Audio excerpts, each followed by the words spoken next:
Good evening, everyone, and welcome to the March 24th, 2026 meeting of the Milton Select Board. Please rise if you are able and join me in saying the Pledge of Allegiance.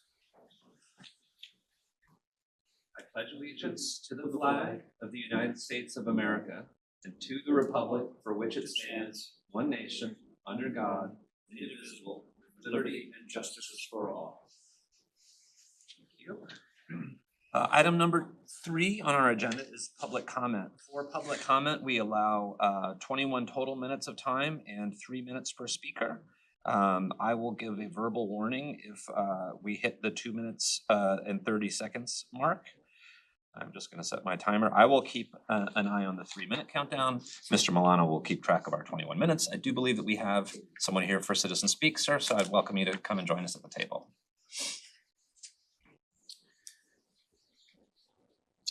Good evening, Mr. Chairman. By way of introduction, James DuPont, 118 Elm Street East, Rainham, for the minutes. I was a selectman school committee member in the town of Rainham for a total of 26 years. I'd like to talk to you tonight about Chapter 70. With your permission. Good evening, Mr. Chairman and members of the Milton Select Board. I come with a message of grave and immediate importance to the property owners and voters of Milton, members of the Milton Select Board, and the administration of the town of Milton. The issue is twofold. First, it concerns the decades-long underfunding by the Massachusetts State Legislature. There are several categories of local aid, including but not limited to Chapter 70, which, as you know, is one of the biggest factors in setting the local property tax rate, and hence how much the residents and the businesses of Milton are asked by you to pay. After Prop 2.5, the cities and towns were limited in how much they could raise the prior year's levy, and consequently, many local services, mostly education, so that's the biggest part of your budget, were annually reduced due to insufficient legislative appropriations to local aid, Chapter 70 in particular, aid to education. I've been checking every year since 1973. This brings up the second point. Where does so-called state revenue come from? Fact and indeed, it comes from every resident and business in every city and town, including Milton, which in turn leads me to ask, why isn't the money being taken out of the cities and towns then appropriated and returned to you in order to reduce how much the town has to ask its property owners to pay? It's been my experience that our state legislature has never made full funding of aid to education or local aid a priority. Members of the majority party bemoan how tough things are on Beacon Hill. You're already hearing that. The minority party members shrug their shoulders and say there isn't much I can do about it.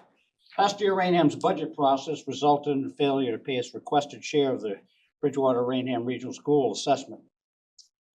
After a failed Prop 2.5 override, a large layoff of BR employees then followed. 41 teachers, with 30 more the next year. A resident I discussed this with said, "It sounds like bad management." I responded that it wasn't bad management, but rather a shortfall caused by our state legislators not fully funding local aid in Chapter 70. His response, "It sounds like our local officials mismanaged their relationships with our state legislators." Milton now is in a state Senate district with the town of Bridgewater, which is of my direct concern.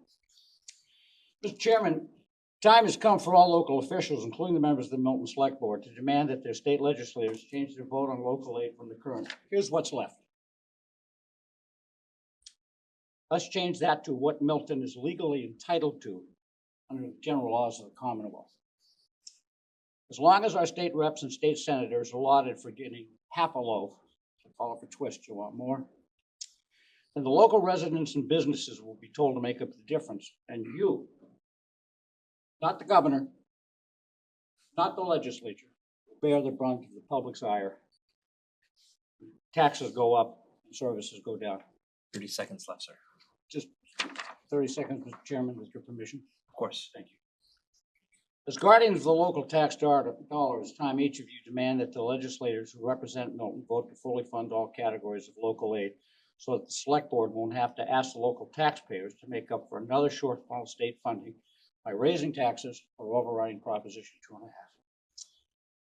Closing, I'll just state, if the state then has a shortfall, let them raise taxes.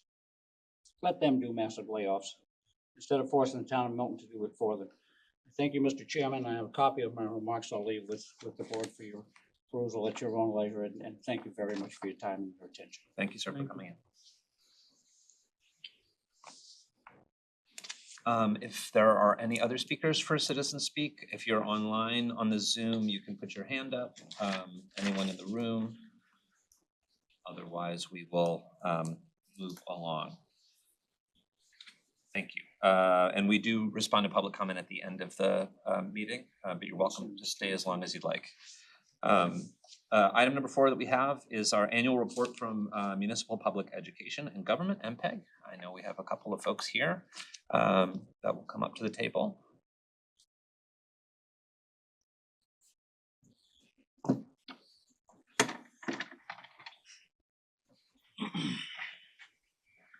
Good evening. Thank you for joining us. Just gonna promote Michael Lynch just to the panelist real quick. He's promoted. Oh, perfect. All right. You with us, Michael? Yes. Yes, good evening. Can you hear me? Yes, we can. Thank you. Perfect. Well, thank you to the select board and the town administrator for having us. I apologize I'm not there in person, but my work kept me in town, so I'm just happy that we can join via Zoom.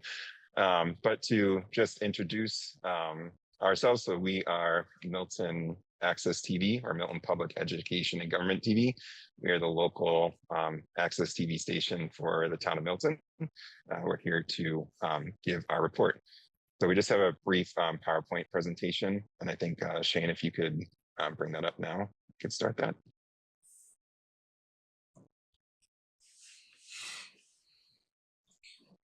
Great, we can see it. Great. The next slide. So just give you, for the new select board members, just a brief history of MPEG Access. We are MPEG Access. You'll also hear me call us. We do business as Milton Access TV. We were established in 2006 as a nonprofit organization. And the MPEG, as you know it, came into existence in agreement with the town in 2008 to be the public access provider for the town of Milton for the next 10 years. The contract with Milton Access TV in the town of Milton and the contracts with town of Milton and the cable providers used to line up at the same time. They're off, the years are off a little bit, but our contract with the town of Milton is set to expire when the franchise agreement with Comcast expires in 2029. I just want to highlight some important dates that we have over the past 10 years of existence. We are, for some of you that don't know, our main office is located out of the Pierce Middle School. That's where Shane and all of his staff report to every day. I mentioned that in 2019, we signed our 10-year contract agreement with the town that extended it to 2029. As we all know, in 2020 with COVID, MATV was instrumental in producing and managing the first virtual town meeting and kind of set an example for other virtual town meetings across the street. In 2021, I just wanted to highlight that we did go through a very major staff and board of directors change. In 2021, I did step down as the executive director. I had been the executive director for the past 12 years. And in 2021, we also unfortunately lost 3 of our founding board members. So in 2021, that was a big year, a big change for Milton Access TV. Continuing on, as we became more comfortable in our Zoom world and we returned back to normal, Milton Access TV was instrumental in helping making sure that our meeting rooms were equipped with a hybrid setup. So again, I'm very grateful that our meeting rooms now allow for remote participation, something that we never had before. And our last 2 points, again, the RCN, which is now called Astound, their franchise agreement was again re-signed in 2025. In 2025, we also completed the fire station meeting room that you're all sitting in tonight, and I'm sure Shane will talk about that a little bit later in the report.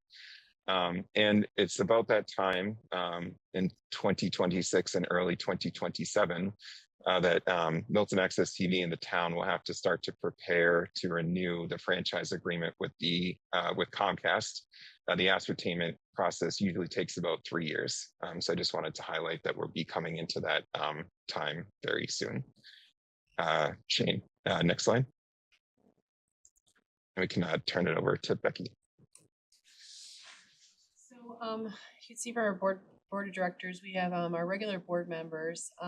And as Mike said, he became a board member. We were not willing to let him go when he stepped down as our executive director. He kind of runs the whole place. And our treasurer, Bob Reeds. We always have a school committee appointee, who right now is Liz Carroll, and our select board appointee, which has been Sol. Our longstanding member, Bruce Pearson, and our newest member is Mike Zulis right now. I've been on the board for a little over 10 years. I served as the school committee appointee and with some of the original board members, and kind of fell in love with being on the board. So I was lucky enough that after I stepped down from the school committee, they asked me to stay on, which I did. I've been the president of the board for a few years, and unfortunately I'm going to have to retire from the board and step down after a little over 10 years, which I wish them well. So one of the things I wanted to say tonight, I highly recommend this board. We do a lot of really interesting things, including just one of many things that Mike and I are working on right now. We are running the annual election debate with our students, and I know a lot of you have participated in that, and you know it's probably one of the best debates. The students always really surprise us with their questions. They do their research. Shane helps them along the way by providing some old videos on old debates and things and what each board does. They learn a lot from it, but we also learn a lot from them, and they really run the debate. So that's just one of the many things you do, and I feel like the board and the organization has grown so much over the years, especially under Shane's leadership as executive director with a lot of things we're doing. I'm always surprised by some of the things happening in town. It's really one of my best ways of finding out new things in town. So I highly recommend. My point would be that if you are interested and always wanted to be involved in a board, it's not a huge amount of time. And it's very interesting, great people. So if you're interested, you can contact Shane on our website or via his email. Yeah, Shane at miltonaccesstv.org or info@miltonaccesstv.org. And we're looking for some you don't necessarily need a huge technology background or cable TV background. People from all backgrounds can come and participate. So if you're interested, please contact us. And thank you for Mike and Shane for having me on the board and working with me all these years. And just to be clear, Becky, that I know it lists 2 members right now, but you have the capacity to absorb more. So Yes, there's not. We're definitely looking for a few more members. So, you know, we kind of vote on it every year as a board, and it kind of depends on, you know, what our schedule and what it fits in. So a couple more, maybe 2 or 3 members would definitely be able to, I'm sure, squeeze in. Wonderful. Thank you.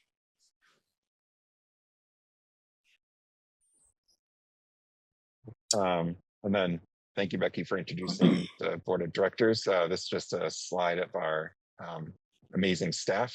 As you all know, our staff is led by our executive director, Shane Brandenburg. We have a director of operations, Tom Pella. Shane and Tom have been with us since the beginning, well over 10 and 12 years of being with us.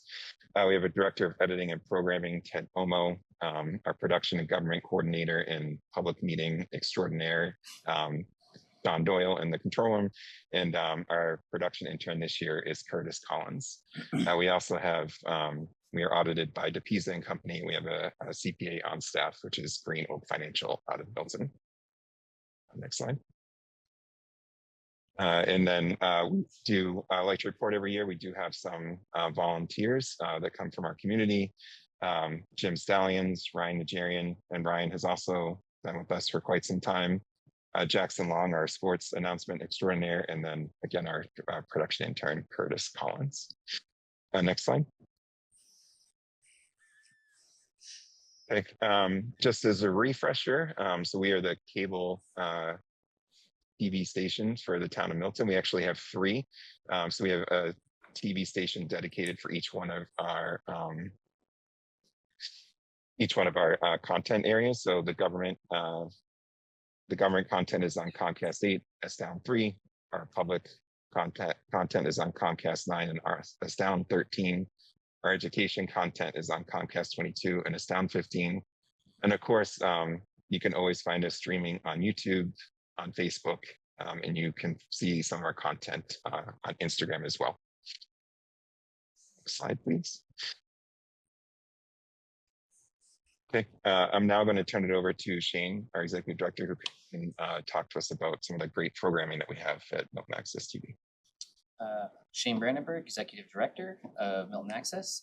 Just going to go through basically some of the stuff we have on each channel. So channel 8 or RCN Astound 3 is our government channel.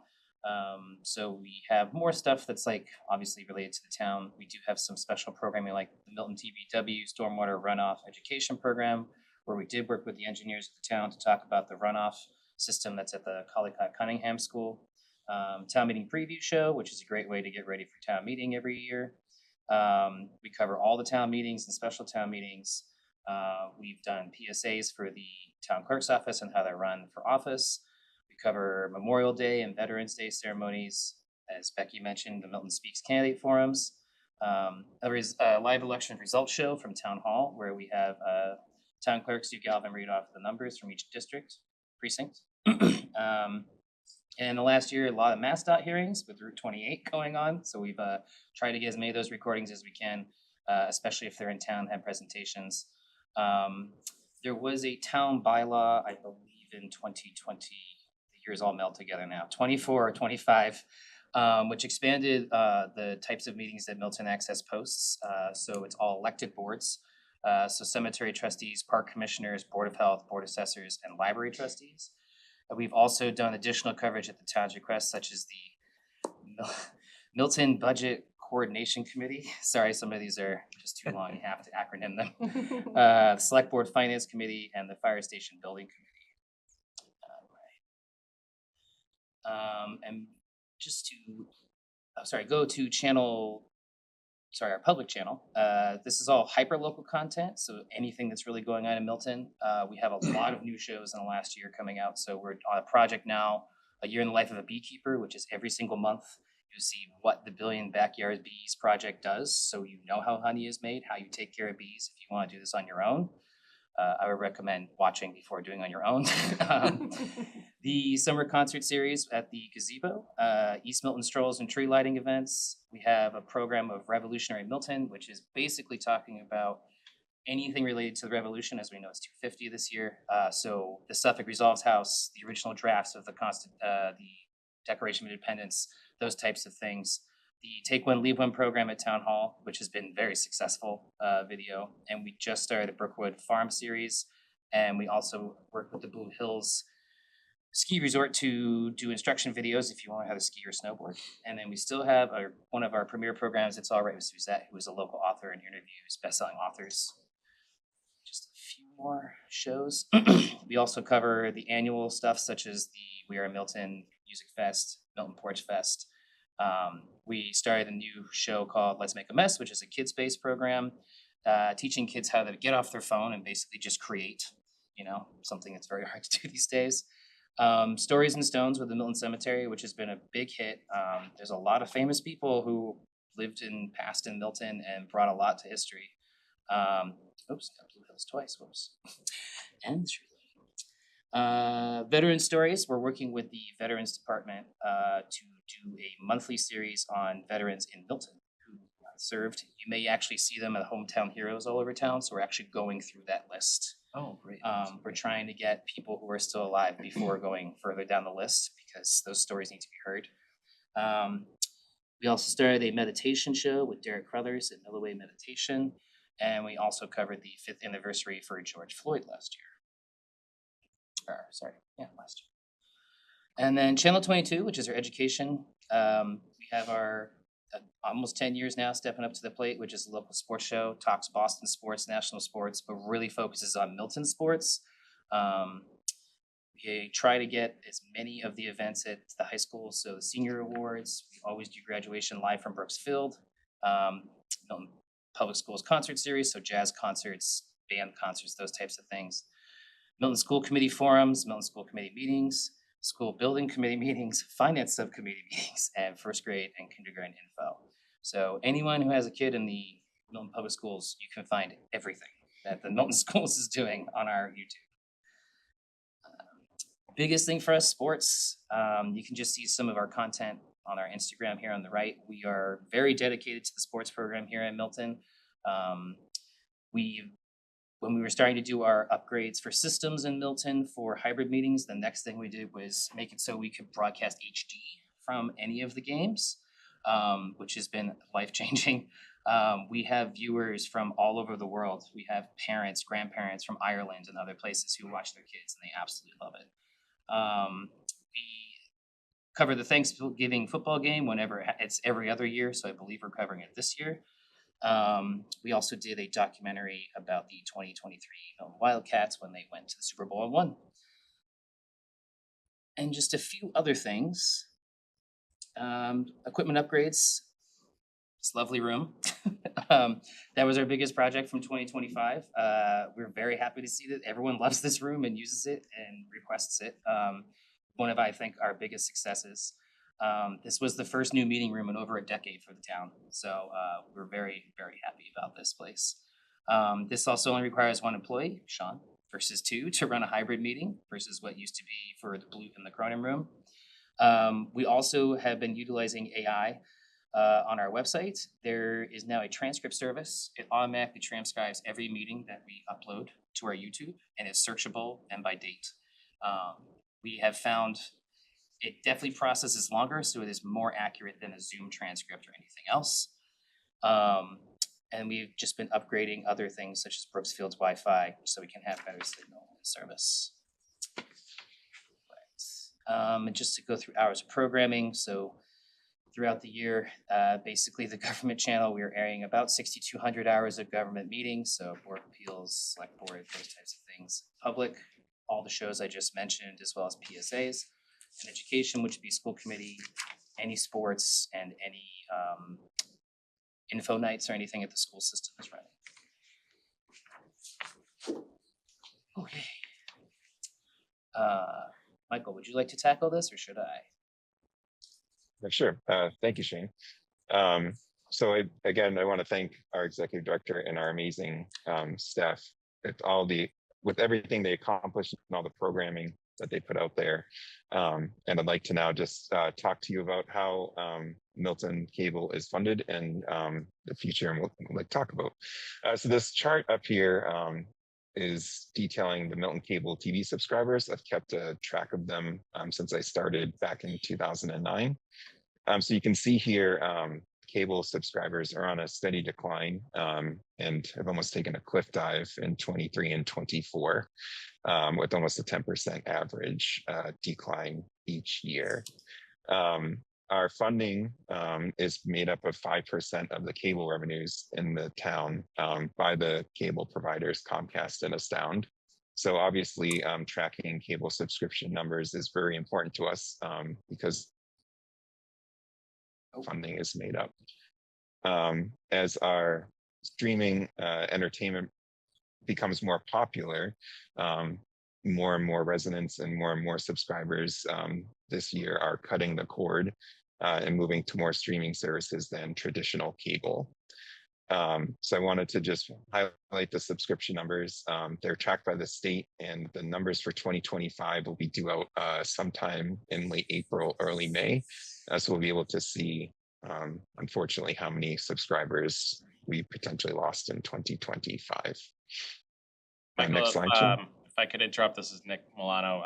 We had looked at the numbers today as well, and as of the quarterly payment from March from Comcast, their number was down to 4151, and Astound as of December was down to 266. So that trend has certainly stayed on exactly what you're speaking to. So I just wanted to share those more updated numbers as of that we have them, and I can shoot those to you via email as well. Great, thank you for sharing those with me. Shane, next slide. Okay. So this is a slide for our operating budget. I do apologize. I think some of the spacing got spaced out when we moved it to the Google Drive. But so I'm just going to walk you through just our basic budget here. So most of our budget is just for salary and wages and employee benefits such as health insurance. So we do currently have four full-time positions and 2 full-time positions budgeted for the year. We haven't been able to fill the 2 part-time positions, and we don't anticipate filling those in the future, just with the way that our budget has been working. The next big item in our budget is our accounting services. And it's something that we might be back before the select board to talk about possibly trying to reduce some of our accounting services with some of the requirements that we have in our contract with the town. We do have some utilities that we pay for. We are provided, we do pay for internet and telephone. We have just insurance. We do pay for workers' comp, general liability. So I just wanted to outline our budget here. So our budget is usually $460,000 for the 2025 to 2026 year. That is down from the previous years. And on the next slide, we will show you that.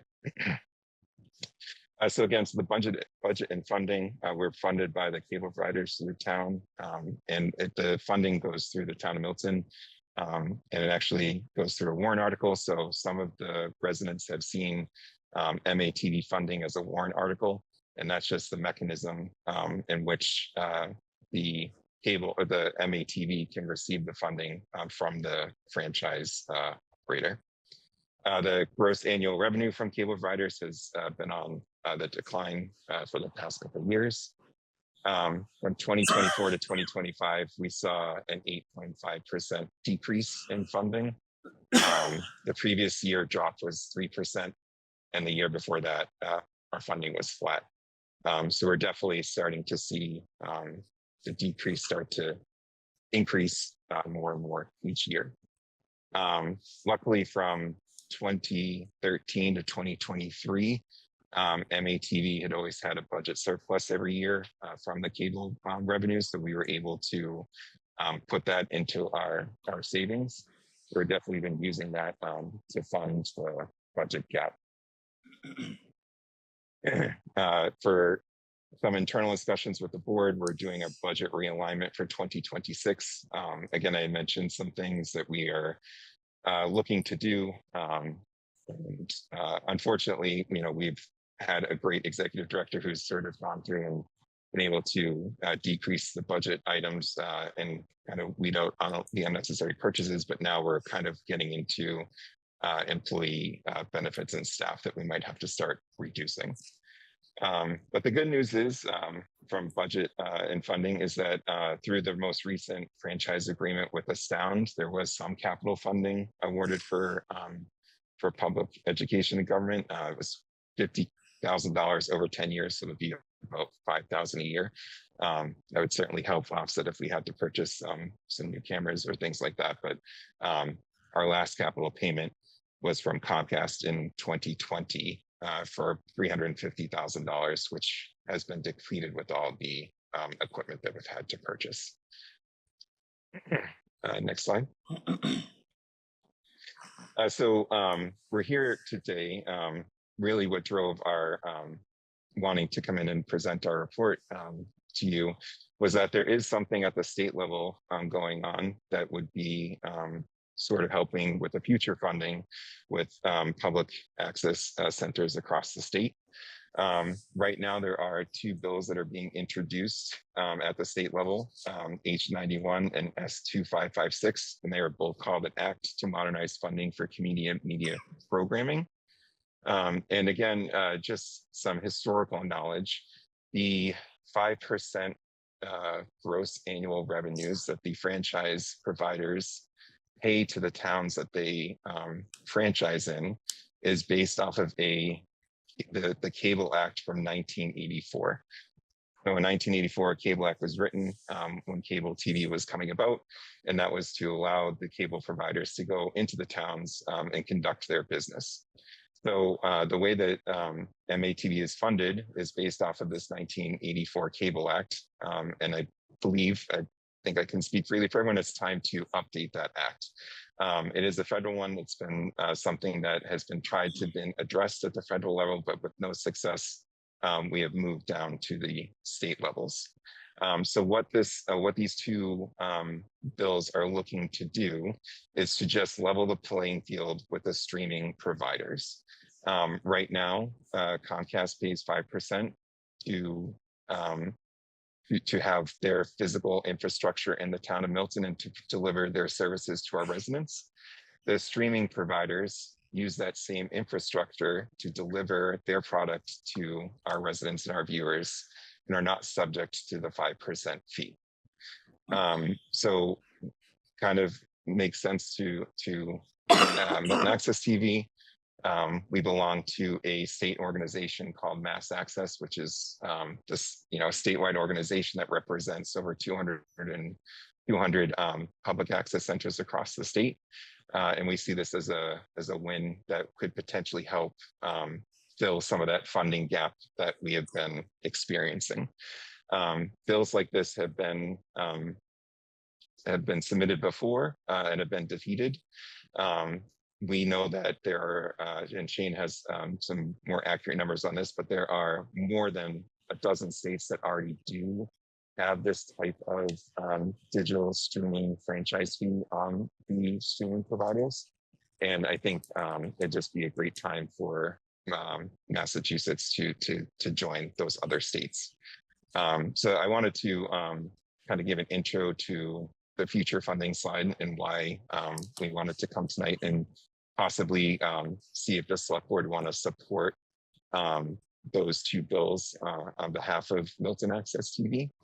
And I will turn it over to Shane, who might have some more comments about the way the fee works, and especially that our local delegation has already signed on in support of these bills. Just to add a little more clarity to the bill that we're talking about, H91 and S2556. Both bills are supported by our reps in Milton, so thank you, Mr. Wells and Mr. Driscoll. The way it would work, it would be the same flat 5% fee that is currently charged on your cable bill. The way it would be distributed is it would all go into a fund where 20% of that fund would go to the state to fund their own infrastructure, and then the remaining 80% would be split evenly between the municipality, so in this case, the town of Milton, and then 40% for Milton Access Television. This fund would be a great way to maintain some funding in the fund that, so many funding. At the current, so right now, the room that we're in was actually built using funds from revenue that comes from Comcast. So we do have a 5% contract with Comcast, 0.4% of that goes to a fund, which is what funded this room. As our revenues go down, so does the payments to that fund as well. So this would be a great way to not only help Milton Access, but also make sure the fund that the town has would be receiving enough money to actually continue doing projects like this. And as Michael said, the streaming pretty much relies on infrastructure and cables, but they're not contributing or paying any fees. So my thoughts would also be, when something goes down or we have any infrastructure issues, we have people, we have companies like Netflix and such who aren't paying to actually use that, but are, over time, things just degrade and things get used. And as also non-internet tax or a resident tax, it is a subscription tax. And as Michael also mentioned, there's actually 33 states that have this. So I know Massachusetts likes to be first, but we're kind of really far behind on this one. And this is just a great way to make sure that just to put it out there, this wouldn't be like a windfall of money or anything. This would pretty much be based upon what your best 3 years of revenue have been for your station. And then they would use that average. And then they would try to fill the gap basically from what your current funding is and what it was then. Now that may not necessarily fill the entire gap, but it is enough money to keep us going, put some money away, hire another part-timer, that type of thing. anyone has any questions, concerns, things to say. Questions from members?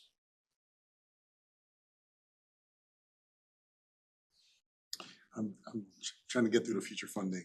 Sure. I know there's a lot in there. So you said there already is a 5% fee on our bills, which many of us probably don't see because they're digitized at this point. Yes, so the town, Milton negotiated a fee through Comcast. So on if you have a Comcast cable subscription, at the bottom will be a fee, which is basically a use fee or municipal use fee.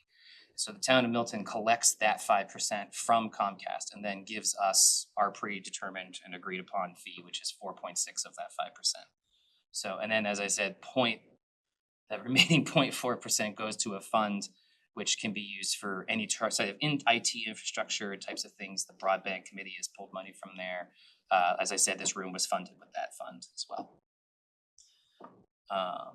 So That's the fee on Comcast. correct. If once people, the reason the funding has gone down over the years is obviously people are disconnecting from regular cable TV and using streaming services. So that's why that funding has gone down. So what they're a lot of these other states are doing is basically saying to fill that gap, there would be a fee on these services that people are using instead of cable TV. You wouldn't be charged twice. So is the fee currently, if you have a Comcast cable, just Comcast Wi-Fi, you're not being charged the fee? Correct. Correct. So also there's another situation that's starting to come around where, say, T-Mobile now, you can just get a T-Mobile hotspot and you put your TV on that. That's not even anything to do with Comcast. So this is another way to fill that gap. So basically it's just a state use fee for any streaming service. So it's like going from hardwired cable to charging. Right. Yeah. Exactly.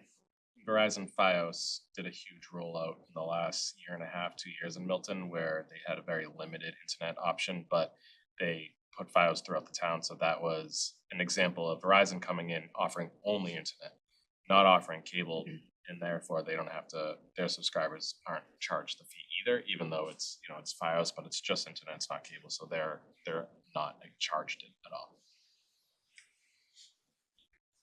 Other question? Oh, Michael has his hand up. Michael? Thank you, Mr. Zoll. I just wanted to comment on that too. So, and thank you, Mr. Bailey, Mr. Milano for commenting on that, because it is the streaming providers are not paying the tax. So if you did transition from traditional cable to just internet, you don't pay that fee. And what Comcast and Verizon are now trying to do with Xfinity and Fios is to become a internet streaming company. And we know that we're seeing that in the future, they're going to try to deliver their services, their cable TV stations via this Fios and this Xfinity, and that's trying to skirt like the 5% cable contribution, because it wouldn't be traditional cable. So I think it's just, if I could just say, I think it's all good to try and update that law where traditional cable versus streaming. Streaming is something that we have now, and it's clearly here to stay. And I think that they should be contributing fairly as well. Other questions? No, thank you. Thank you for coming in. Thank you for what you do. I do have questions. I wanted to give other people. Should have started with it. Thank you. But yes, I will echo that. Thank you. We're very grateful. I think I'm probably one of the few people who has had both been subjected to the student debate as well as had a student who was doing the debate. Fortunately, my daughter didn't interview me because I think she would have been very tough on me if that happened. So it's clearly an amazing service that you guys provide, and I'm not just saying that because I'm the select board representative to the board. I think as Shane said, or maybe it was Michael, but the ability of a grandparent to watch a student play, sports remotely is it's just priceless, really. So just a couple of quick questions about the legislative initiatives. So in the 33 now states, so is it just a blanket on all of the streaming, so like Hulu, Netflix? Yeah, pretty much any of those services, yeah. Okay, and that's, I don't know the nitty-gritty of each, but Yeah. I mean, each state, different percentages. It could be, there might be clauses for if you already have a cable subscription or something like that, that you don't pay this fee. I didn't have time to go through all 33 states, unfortunately. And this is definitely a concern I'm sure people have. Mr. Milano brought up, he does have cable and also pays for streaming. Would he pay twice? So at the moment, my thoughts on this would be, I can bring this up to the Mass Access Board. It is in the Ways and Means Committee at the moment. The Senate, we do have 23 senators, so we do have enough to get this passed. If it passes in the Senate, it would still have to go to the House and be revised. So my suggestion would be to the Mass Access Board is that we do have a clause like, if you're already purchasing, Comcast cable and you are paying, then you should not be paying on top of that for Netflix, and vice versa. Maybe you had all your streaming services and you're like, oh crap, there's one show I just can't watch on any app and I have to get cable. So we can, that would be my thoughts. I will bring this up at the next board meeting. There is one on Friday for Mass Access, so I'll bring this up. Yeah, because my other thought too is, at my house, for example, we have like 5 or I don't know how many streaming services, probably 5 that we're subscribed to. So are we getting hit? Would we be hit 5 times then, or would it be? I think they'd have to figure that out, and I'm sure the other states, they're not, if 33 other states are doing this, I think that they would be able to figure out a way where, you're paying it at one time, and if you're already paying cable, they can figure out how one household can't share too many different services already, so I'm sure they could figure out a one-time subscription depending on which ones you have. I think the bottom line is this has been funded for years with these organizations as an important resource to towns, these local cable companies that provide a lot of services to our towns. And I think that, it seems that most people are united in the state to say this is an important service, it should be funded this way, and we want to keep this in our towns and services providing those. So I think that the legislature can do that. But Sheen has kept a pretty close eye on this throughout the last couple of years, as has Mike. So we can definitely come back and answer some of those questions for you too. Thank you.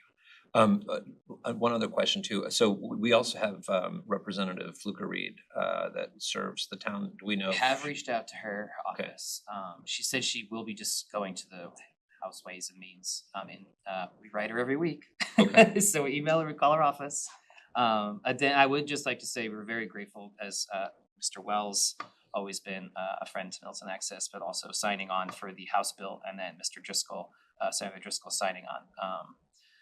I think Milton is a very particular case where everyone loves this town, and civic government is a very large part of life here. And I think that it would be a shame and really sad if we had to close, or curtail coverage and stuff just because, people aren't paying for cable anymore. And while, as I did mention, there is the issue of like if you were to double pay or something like that, I think that can be very much fixed in the amendment or planning phase if it was to get to the House. On top of that, I think this is also just a good thing to get out there because we all know how slow the government can be sometimes. And I think that having this in place as cable revenues continue to drop, there will be a point where if this takes a long time, based upon how much we're losing each quarter, it's not just us, it could also just be any TV station. If this is not in place by a certain period of time, funding just hits the cliff, and that's when you start losing stations, you start losing coverage, and you start losing, basically the ability for residents to know what's going on in their town and keep track of what's going on in their town. Thank you. I see Mr. Wells has his hand up. Mr. Wells? Thank you, Mr. Chair. I'll be brief. Thank you, Shane. First, to my friend Becky, I don't see you much anymore. It's very rare that I even see you anymore. But I just want to say thank you for all of you did. I remember when you stepped up to take over MPEG, take over the board. I sat on it. Mr. Lynch's grandfather was still with us then, and I'm sure he's smiling down tonight. And all of you, you've done tremendous things in this town, as all of you know.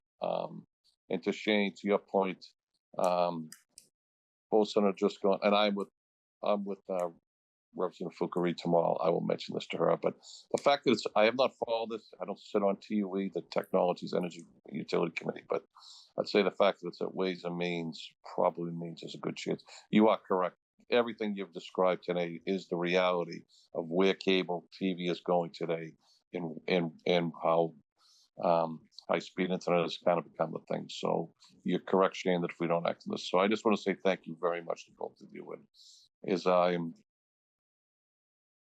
very shortly exiting my longtime role here with the town, I am very much cognizant of these things that locally that wind up on my desk in the state house. So thanks very much. Thank you, Mr. Chair. That's all. Thank you, Mr. Wells. Thank you, Rich. So we could put a motion forward on this, I believe. Is that right, Mr. Milano, or do we need to? If the board would like to support the legislation, we have a draft letter we spent some time working on today. We could finish that and have it submitted with your approval. If the board would so vote. So moved. I move that we support sending a letter to the Senate Ways and Means Committee to support the fee. Okay, motion's been made and seconded. Mr. Wells, you have your hand up still? Mr. Chair, obviously I'd be abstaining on a motion on a bill that I sponsor. So I just would suggest that you copy the Chair of Ways and Means in the House as well. So we take that as an amendment to your motion? Yes. All right. Since we have two members remote, this will be a roll call vote. Any further discussion? So why don't we start online, Mr. Wells? I will abstain, Mr. Chair. Thank you. Ms. Haggerty? Yes. Mr. Driscoll? Yes. Mr. Daly? Yes. And myself, yes. So we will very happily support these efforts, and you have our continued gratitude for all of the services that you provide in town. Thank you Appreciate it. so much. Thank you. If I Thank could you. just in closing, I please, just Mr. want to Milano. share just that the relationship has always been so strong, and I feel like Shane and the whole team, you never hear no from them, so we always appreciate their help. We try our best. Sometimes we do have to say no. It's been a pleasure working Yes. with It's been, I- I just, from our perspective, it's all been of the elected seamless. officials. We work very closely with MATV, on our meetings and everything, and it is true. It's always been a very amicable and friendly relationship. So we're very grateful for that. Great team. Except for doing that my Sean. job. Means I'm doing my job right, so. All right. Great. All right. Thank you so very much. Thank you. So moving on, item 6, we have committee reports. A, Select Board Finance Committee. And Mr. Wells, you have your hand up still. I don't know if that's up for purpose. Just put it down. Okay. All right. So turn to you, Mr. Daly. Yeah, I'll start since Megan's online. So I think where we left it after our last meeting was we're waiting for some more information from the schools on the finalization of their budget, as well as the use of the special education fund and the $500,000 allocation. We were able to meet with the schools last Wednesday where they shared more details on their circuit breaker use. There were also no positions that were in question. I think there was some advocacy from parents in town around some of the cuts that were proposed early on. We started with, I believe, 17.9. That's been reduced to now, I think, about 3.9, somewhere around. It won't speak entirely for the schools, I think I'm correct there. The schools did increase their usage of the circuit breaker funds, which put us in a better position, which made us kind of brought us to the middle there. And so we then advocated for using the $500,000 and putting in the special education fund. There was a proposal from the warrant committee chair about a difference in should we put it into operating, should we put it back in free cash, perhaps for snow and ice budget, which we discussed at that meeting. Most of the folks in the room, myself, Chair Haggerty, and my school committee really wanted the special education fund, mostly because it allows the schools some flexibility if they have a rise in costs. They're able to meet with us and able to deploy those costs if they have some rise that happens that's sort of unforeseen without going to the state. It allows them to move the funds when needed. Last night at the warrant committee, myself and Chair Milano, to the warrant committee, any of the proposals around the budget and the warrant. Also regarding the use of the 100,000 that was presented on the floor, should it be moved to snow and ice after Ms. Milano discussed the snow and ice budget. In that moment, it was then agreed upon that it would stay in the special education fund and that we would use, we would possibly present at a later town meeting for the snow and ice budget, some options there. So that's really where we stand. In the warrant, 500,000 to the special education fund. I think we've closed the gap most of the way for the school budget. I believe the schools voted on their budget that's been presented to the warrant committee, that's been approved. And so that kind of closes it out for us. I'm not sure when we're going to take the vote, if tonight or perhaps when all the members are present before town meeting for the closing of the budget as well. Leaving a few other pieces that I know we discussed last time, the appointment of the cyber position for police, the use of funds for the economic development plan, which I believe we are going to split with the planning board, which would then adjust the budget for MPIC. MPIC will have a smaller amount of money will come out of the planning board as well as the select board's budget, and we will work on that as a joint committee, select board, planning board, and then also the traffic calming allocation as well. I think those are all the pieces that we've discussed, with the schools being the biggest piece, which I believe is now firmly settled that we're able to move forward. In our joint committee meeting, which we had this Monday, the schools also presented their three-year plan as they see their budget over the next 3 years. Mr. Milano and Amy Dexter are going to take that and then also overlay on top the town's projected budget for the next 3 years, and allows the joint committee to then start to really map out where the town's going to be with our best guesses and our adjustments over the next 3 years, and give us a really full plan for if we're going to see an override or how we're going to allocate funding. So I think that's kind of been our charge for this year, especially coming off of the override. And it's been a good process. We've had some battles, some fights, which I think are very healthy. And Mr. Walker as well in our joint committee meeting on Monday really laid out a budget calendar, which I think has been used before, but very helpful because again, there are always new faces and new seats. And so it's important that we all know the calendar and the schedule and expectations going into next year's budget season. That kind of gets us to this point, perhaps a little earlier. Thank you. That's quite comprehensive. Megan Haggerty, Megan, did I miss anything? Ms. Haggerty, welcome to chime in. That was comprehensive and well done. Wonderful. Any questions from the members about that process? Yes, thank you, Mrs. Aggie. Thank you very much. Yeah, I know we spoke a little bit earlier about the discussion with the schools, and I'm very pleased that we've gotten to a point where both the select board and the school committee really have agreed on this. I know the warrant committee also has their perspective. I think really for those of us who have been on these boards for a couple of years or more, the amount of I would say transparency and discussion and cooperation at the budget level this year have been great. I think the progress has been great. I think there's still a lot of room for continued progress. And having a 3-year plan and a map really kind of points to that where we can be in a few years with this continued effort. So I thank you for your services on the finance committee and the coordination committee. I think then that would sort of naturally segue, Mr. Milano, into our discussion of the fiscal year 27 budget. Sure, thank you. And I'll just do kind of a broad overview of what the budget is, just to recap and put all of the inputs in one place for you.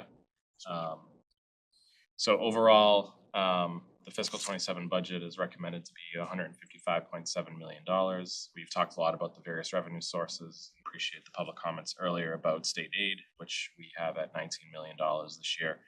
I'll just note that the Mass Municipal Association is advocating strongly for additional state aid money and under a tagline of $351 million for 351 cities and towns, which would be a significant increase in state aid. So hopefully as the budget moves through the process, we remain advocating, and maybe that number will tweak a little bit and give us a little bit more wiggle room. So overall, we have reduced the withdrawal from the operating budget stabilization fund as a result of some less than anticipated costs in a couple of budget accounts. But as discussed, property taxes, local receipts, state aid, and the operating budget stabilization fund make up how we're spending our money in fiscal 27. I have slide here. We talked a bit about some of the adjustments that we made over the past 6 weeks in terms of tweaking our forecasts, both with the state aid, with the governor's budget, as well as our local receipts based on how things are appearing so far in fiscal 26. Just to recap on the budget in terms of kind of a high level of some of the key points, I think, to take away. As a reminder, the health insurance budget will be going up with an 8% premium that is borne by the employees and by the town. That's after a 14% premium increase in fiscal 26. A lot of conversation around health insurance leading into the budget, so I'll leave that there. The budget meets our OPEB policy by appropriating funds both into the OPEB trust as well as into the Milton retirement system. That policy is $2.5 million for future liabilities, growing at 2.5% a year, and it's spent fully again in fiscal 27. We've met our new financial policies by appropriating additional $675,000 of free cash into the general stabilization fund, which will bring our general stabilization fund above our 5% target of the fiscal 27 budget. When you put together the general capital and road stabilization funds, they arrive at 6% of our overall budget. And I'll just note, at the end of fiscal 23, that general stabilization fund sat at $5 million.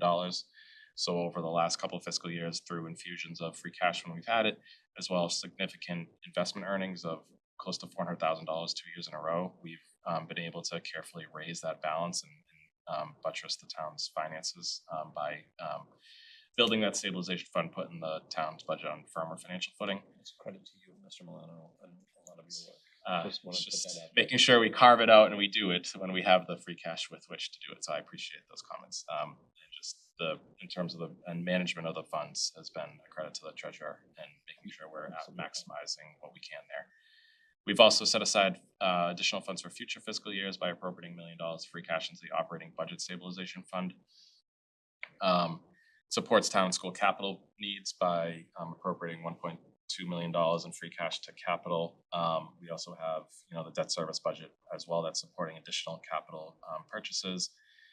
As Ms. Daly just discussed, the overall reserves of both the town and the schools have been supported by free cash contribution to the SPED stabilization fund, which again will require approval of both the select board and the school committee to withdraw money out of that for eligible special education or transportation expenses. In terms of town departmental budgets, so all the town departmental level level service requests have been met fully by the budget. And in addition, there is an additional FTE funded in the Milton Police Department, as was discussed, for the technical support position.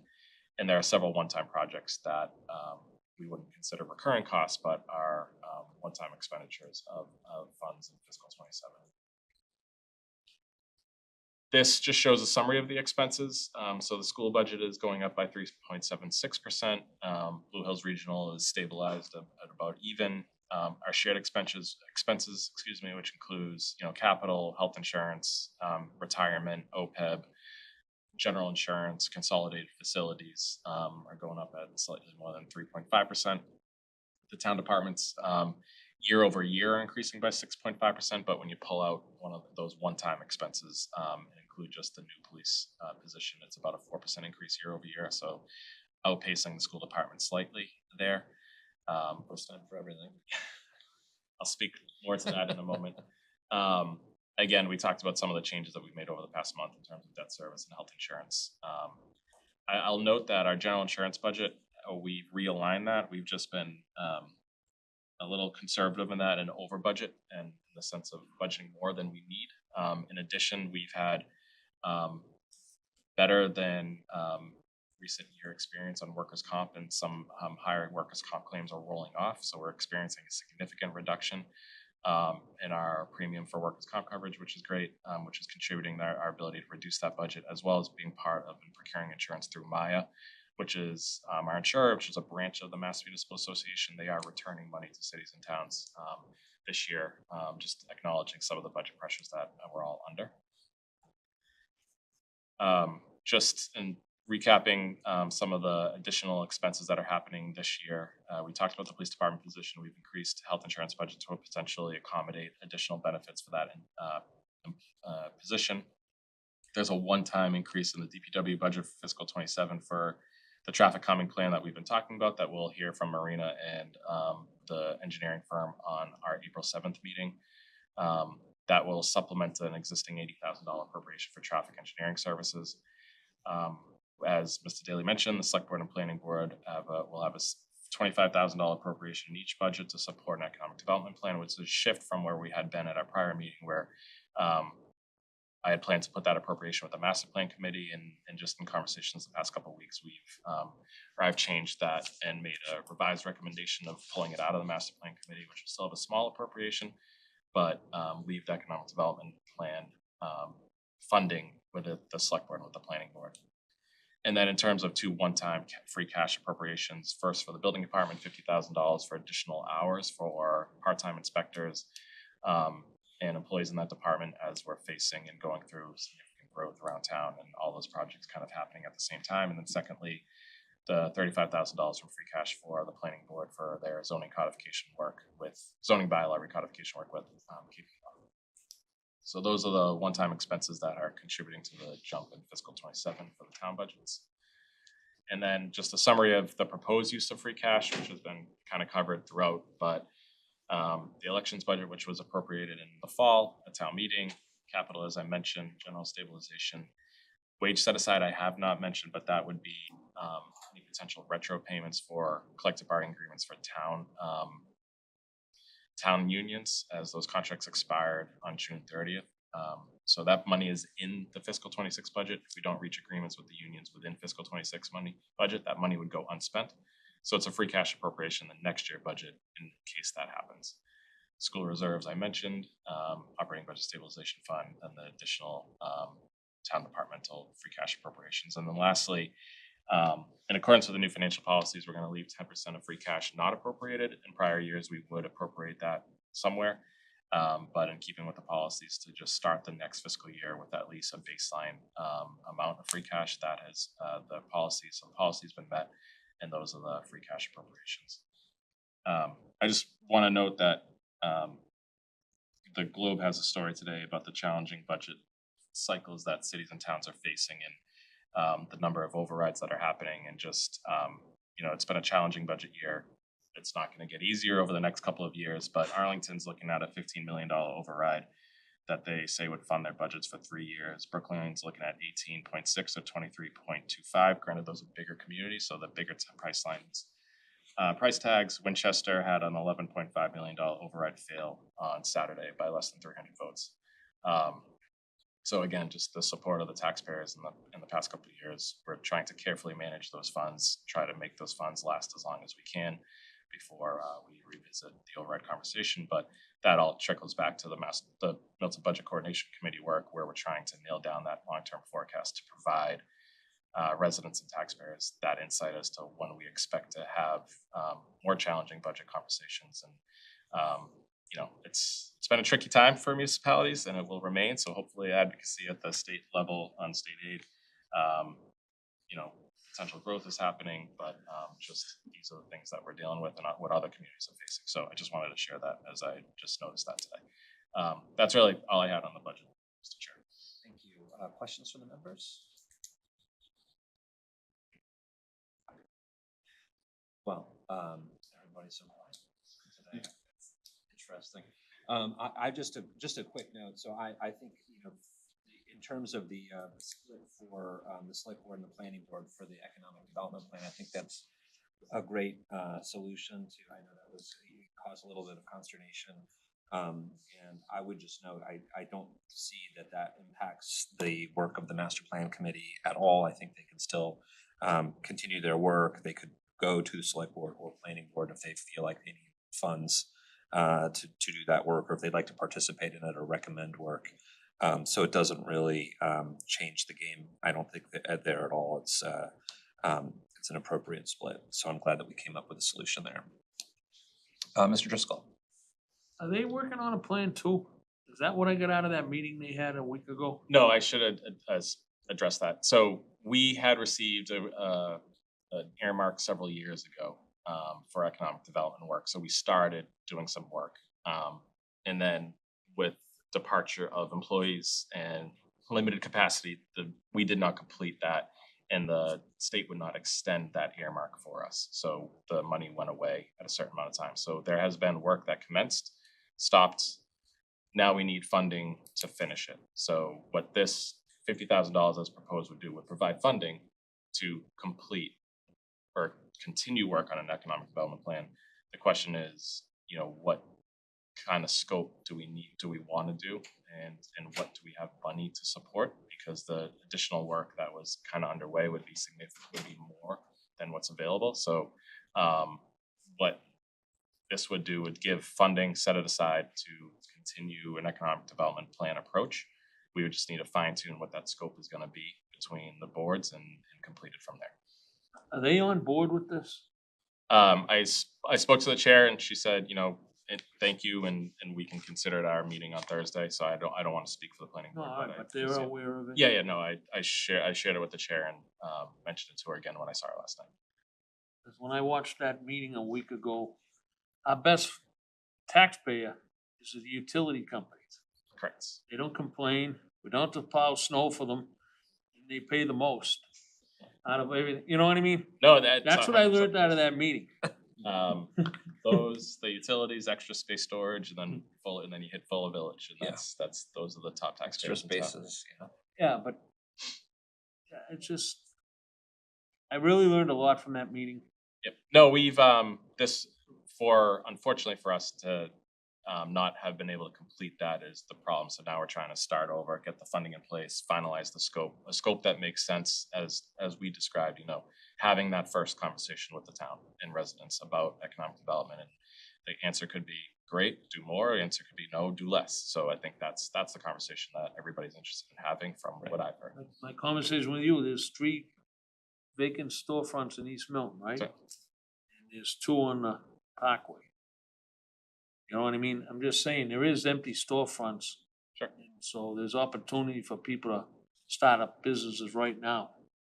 But obviously, And there's hopefully more this would- economical issues with the sites, you know? what I Right, mean? and that would be a part of this, is to explain what Why, do yeah. folks in the business community see as limitations, what do landlords see as limitations, what are the problems that they're bumping up against in order to be successful here in town. And Mr. Wells, you have your hand up? I do, Mr. Chair, so I just want to chime in. This is more from Mr. Milano and the members who will be here next month. As you recall, you have at least $125, if not $140,000 earmark for the purchase and erecting of a stage on the deck in East Milton. Please don't lose sight of that. Don't lose sight of that. And so for Mr. Driscoll, Ms. Haggerty, and Mr. Daly, stay on him about that.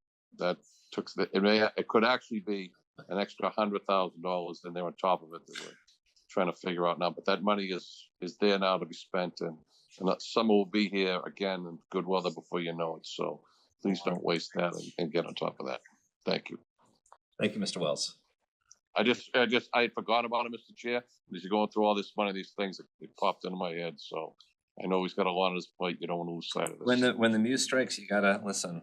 Exactly right. And I was very grateful to get some of that money. So let's not lose sight of that.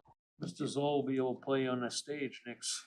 That's really the goal, is for, I won't have to do any of this. I'll just be able to play music and be very happy. On the stage.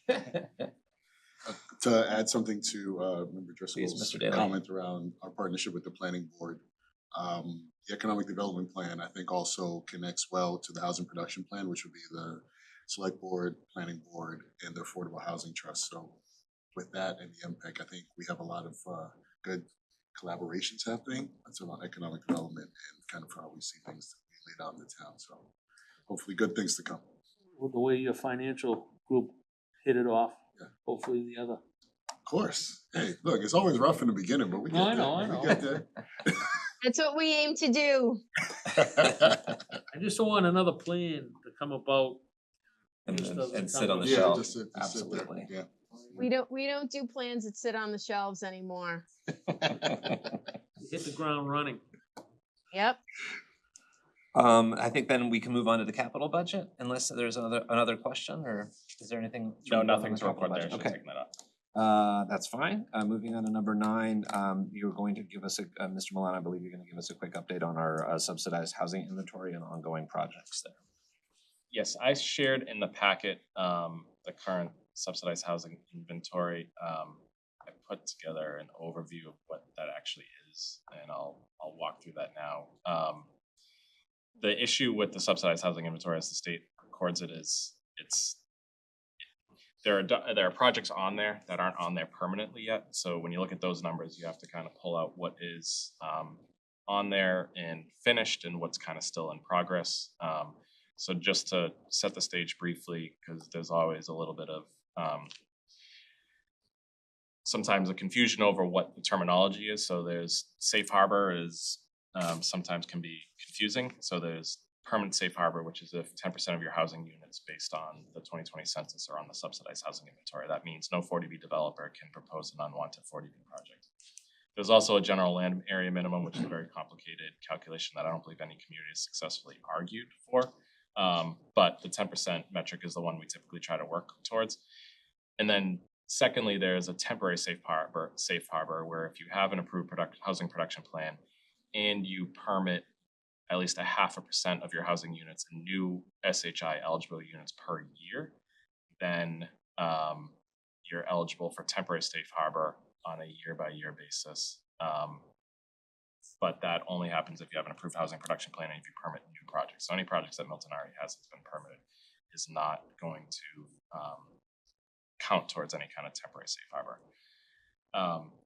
In terms of the town's overall SHI, we have 9,801 housing units per the 2020 census. Total units on the SHI dated December 4th is 723, and that's what was included in the packet. But that does include units that will come off SHI for time lapse reasons. So units can be put on the subsidized housing inventory and count towards the 10% after they get local approval, a comprehensive permit, or issuance of a site plan approval. They have then 12 months to get a building permit. There's a typo here, so ignore the second half of that sentence. So they can go on for 12 months after they get the comprehensive permit. If they don't have a building permit within those 12 months, they come back off the SHI. They can go back on the SHI once they get a building permit, but they would come off if they don't get a certificate of occupancy if they're not within 18 months. So they don't really go on fully and permanently on the SHI until they have that certificate of occupancy, the project is complete, and people can live in the facility. As way an example, 648, 652 Canton Ave is shown on the SHI as contributing 116 units, but that's inaccurate because the time has elapsed since they got their comprehensive permit. They don't have a building permit yet. So it's just an example of how sometimes the math doesn't quite work out. So there's the time lapse issue so all the Milton projects that you're seeing built right now, they will go on the SHI permanently upon certificates of occupancy. And then the other thing just to remember is that rental 40B projects, we get to count all of the units, including the market rate units on the SHI. For home ownership, multifamily projects, you only get to count the affordable units on the SHI. And some recently included projects included a couple of offsite projects for Walcott Woods, which is out on Canton Ave, and then the 4 on-site units at Hendry's at 131 Elliott. So this is just a screen capture of the SHI listing all of the units that are eligible and counted right now. Lion's share of these are provided by Unquity House, Winter Valley, Fuller Village, with Milton Housing Authority providing a good number as well. The second page shows these are more of the projects that are in production and in the pipeline, and none of these are permanently on except for the bottom 2, Fairbanks and Hendry's. Those are permanently on. Brush Hill Road as well, but the other larger projects are not permanently on yet. For the 40B projects, this is just a rundown of the status and scope of each of the projects in order of kind of completion. Ice House, as you know, is complete. The units are being sold on the market. The lottery was held. 936 Brush Hill Road next to Curry is being referred to as the Trustlow Residences. Construction is close to complete. The lottery was held this month for the affordable units. 582 Blue Hill Ave is 84 units. That's under construction presently next to Delphi Academy on Blue Hill Ave near Robbins. That's about another year and a half away from completion there. Faraday, which is 711 Randolph Ave, 90 units. That is expected to be complete by this fall. East Milton, 92 units. That's under construction with, again, another year and a half of construction there. 728 Randolph Ave, which is across the street next to the court, Granite Links Golf Course, is 40 units. They have their site work and foundation and permit, but they don't yet have their full building permit. We expect that to be complete in the next by summer of next year. Winter Valley does have a building permit issued. They did secure and close their HUD financing, so we do expect that project to be moving forward. That's 36 units. They're all affordable, age restricted for 50% of area median income. 648, 652 Canton Ave is 116 units. We've discussed that a bit, where they are proposing some changes to that project in terms of having some of the projects be through a low-income housing tax credit, which will bring 60 units being affordable, at or below, a significant number of them at or below 60% of area median income. That is undergoing some appeals, however, by Milton Concom and abutters. We expect them to come to the Board of Appeals with a project change. And then 16 Amore is a smaller one, 16 units. There's really been no activity on that project. As far as I know, that's been kind of on the back burner for that development team. So I wanted to provide the opportunity to give an overview of where the 40B projects are. And then just to summarize again, on SHI right now is 723 units, or about 7.4%. A number of projects that are not on there. But if they are all built, if they're all completed, if they all get certificates of occupancy, Milton's number will be 10.34% with 1,013 SHI eligible units. So that would mean we would surpass Safe Harbor, the 10% metric. The one word of caution is that with the upcoming census several years away still in 2030, we would get a new denominator. So the denominator we're using right now is the 2020 census housing units, which was 9,801. The next census will be in 2030, and there'll be additional units that are going to come on as year-round housing units from the census calculation that will bring that 9,801 number up. If you just add the multifamily units that are being built around town, that's about 660 units. So there's going to be at least 10,400 units approximately that show up in that count, which will then move our metric in terms of what we need to hit in Milton. The other thing I just want to point out is that takes a long time. So the census will be in 2030. The 2020 numbers weren't set until August of 2023. So that was 3.5 years after the census commenced. So sometime after 2030, perhaps 3 years after 2030, we'll get a new number and a new target that Milton will have to hit and be in compliance with. But I at least wanted to outline that potential change. But as I stated, if all the projects that have been permitted are built as currently envisioned, if they all get certificates of occupancy, Milton should achieve that permanent safe harbor until and unless something were to come off the inventory or the year-round census number were to change. Just going to interrupt for a moment. I think Member Hegarty dropped off and she's now back in the attendee group. Okay, thank you. Has her hand up. I'm assuming that's why her hand is up. And that's all I had. That's the overview. So we're on track with all the projects that have been permitted to surpass safe harbor at 10%, with that caveat for a future potential falling out of safe harbor as may happen. Thank you very much. Member Daly, do you want to add anything as our representative to the Affordable Housing Trust? No, I think this is actually something the trust may discuss in our next meeting, having these numbers laid out. I'm happy to see how close we are to being out of the 40B zone, and also knowing we have some room for the current census. Even if 200 of these units don't come online, we still be at 10%. Still with a little space going into 2030, 2033. So I think a positive, not all the developments that we wanted, but at least a way to slow down some of that production. The one thing I wanted, if I could just add, is Please. For the Affordable Housing Trust, and I think I've mentioned, I don't know if I've mentioned, but in revisiting the SHI is looking at As you can see here, affordability expires for Winter Valley and Unquity House listed as 2031 and 2029. So engaging with Milton residents for the elderly is their game plan and what they need to maintain those as affordable units, and is something that we as a town should be doing. So just something I observed in doing this and hadn't had a public conversation about, but just wanted to flag this. 2029. 2029 for Unquity, at least that's what DHCD is reporting, or HLC I should say, is reporting in 2031 for some of the Winter Valley units. Questions from the members? They did start with the valley this week. So- They started clearing the Okay, woods. so there you go. Yeah, their building permit had been released for a while, but they were waiting for the HUD financing to actually start. So that's again good to hear.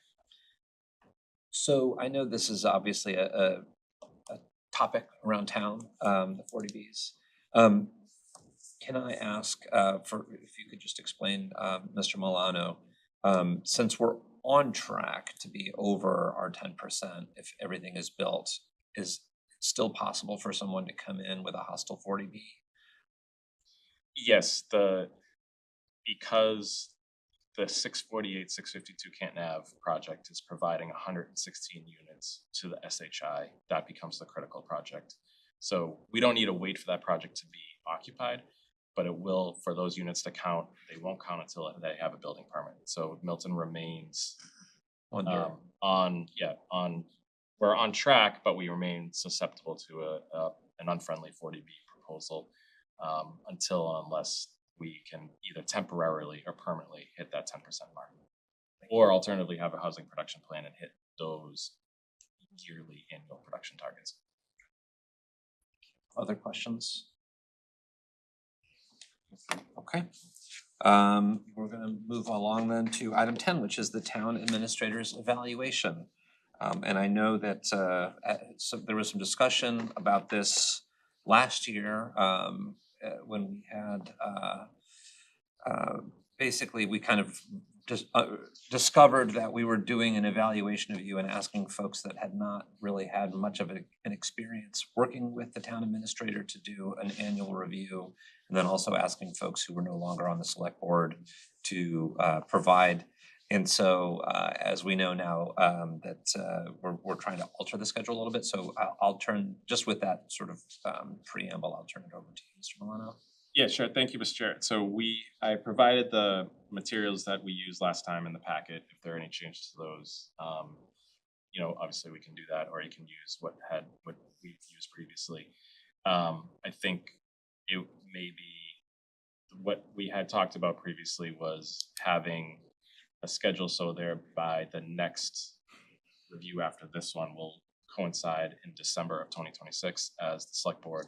My contract expires in June of 2027, so the select board is required to inform me by December of 2026 if you're going to renew my contract or not.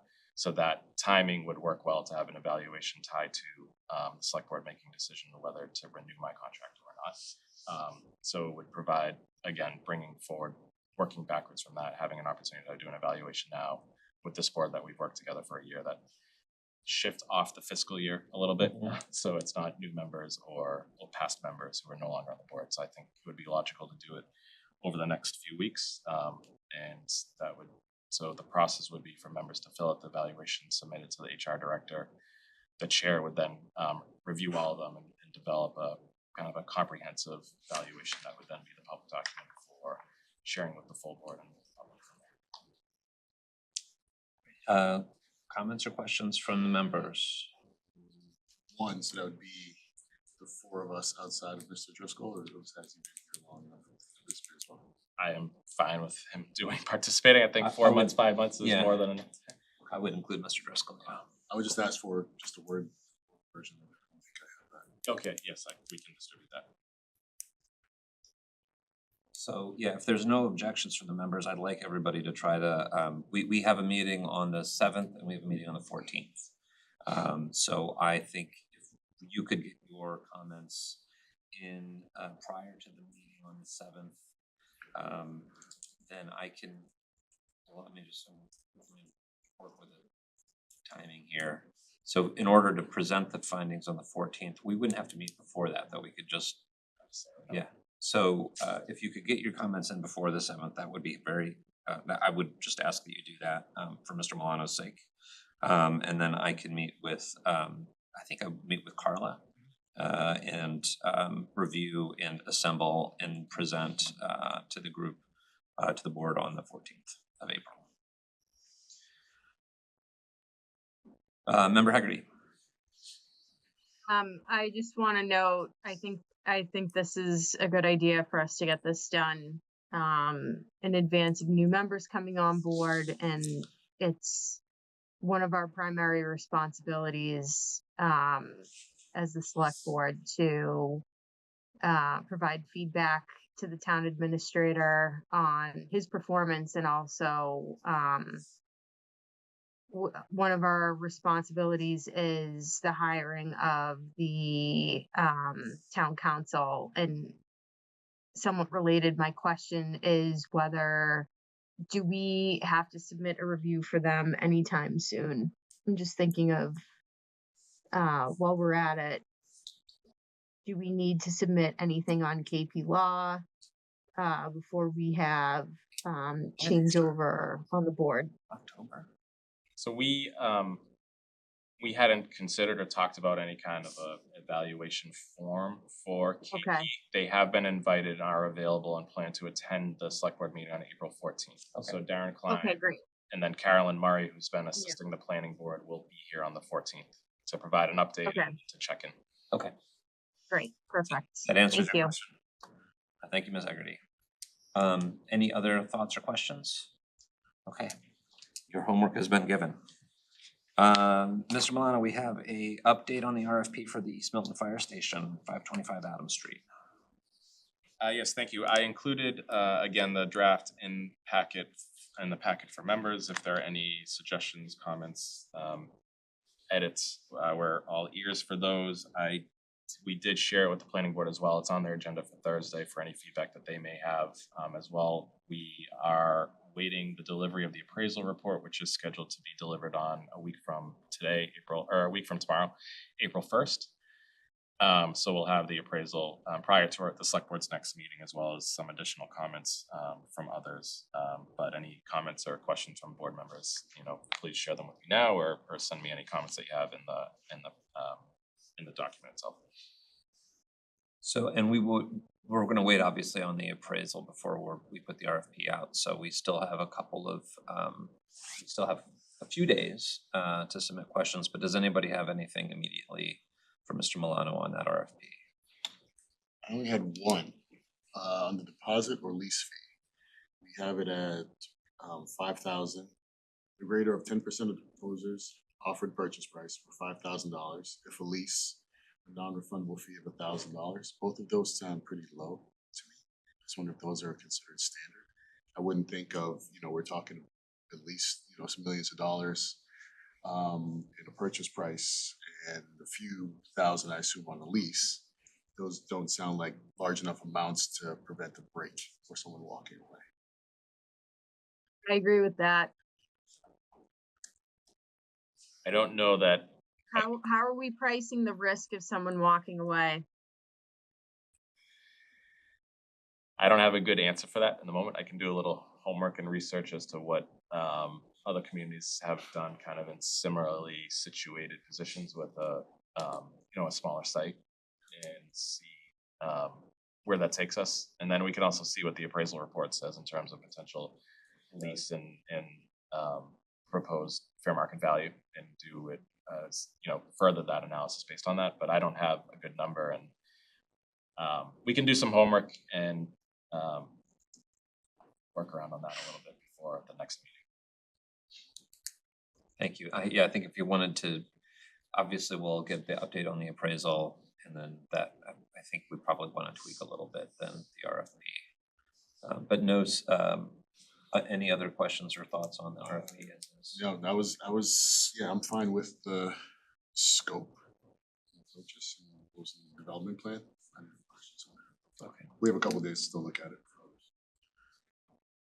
And just as a reminder, as Ms. Daly alluded, it does propose and allow proposers to offer to purchase or offer to lease or submit a proposal to buy and to lease, depending on what their preference would be. And that's where, again, the evaluation criteria becomes so important, because if we have, over here some proposals to buy, over here some proposals to lease, it's really going to be important for the board to have well-founded decision to make and determine what is the most advantageous to the town. So I would just ask that you pay special attention to the evaluation criteria when looking at it. Thank you. I know that's something that we discussed in our community meeting around the RFP. There's some strong thoughts about continuing to own the land or sell it. I will, actually, Okay, Mr. Daly. I'm sorry. No problem. I don't think we should change it because the RFP is gonna go out. But I'm wondering if there could be some issues with all the things we ask, where it's reflect the site's history as an active fire station, maintain the building, active hospitality and retail, and the place where folks can gather, socialize, and build community. I'm hoping that the folks that come in are creative and can fit in that framework, but I wonder if that may be a bit restrictive. I wrote that section based on some of the feedback at the Yes. At the public meeting. I think I agree. It kind of narrows it. It narrows the field of what would be evaluated most highly to something that's retail focused, foot traffic focused. That was kind of one of the takeaways I had. So that's where I'd say, like, if we don't have to include all three of those, we could dial them back. I think keeping the building and reflecting on the site's history were probably the two biggest themes. And then the next two themes that are in that paragraph are about what kind of use does the board prefer and would evaluate more highly. So that's where things become, that's where you have to kind of state your preferences so that the responders and proposers have an idea of what you're looking for. Mr. Wells. Put my hand down first so I don't forget. Thank you, Mr. Chair. So I agree with Nick. I mean, this is a unique piece of property, and I only speak having gone through this now in both us selling of the Discovery School property and buying of the land at St. Agnes for the new engine too, which I was in both of those, involved in both of those. I mean, this is a unique piece. I agree with Nick putting that there. The four corners of that building is going to stay.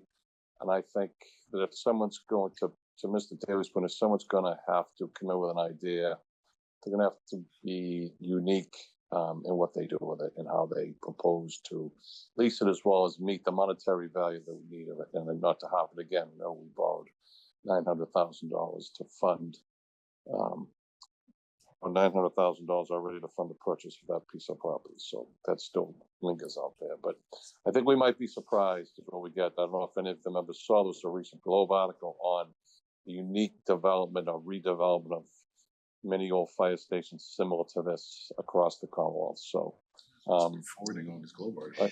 I have, yeah, it was a Globe article. So that's just my comment. I think I agree with what Nick did here. I know it's narrow, but this is a very unique piece of property.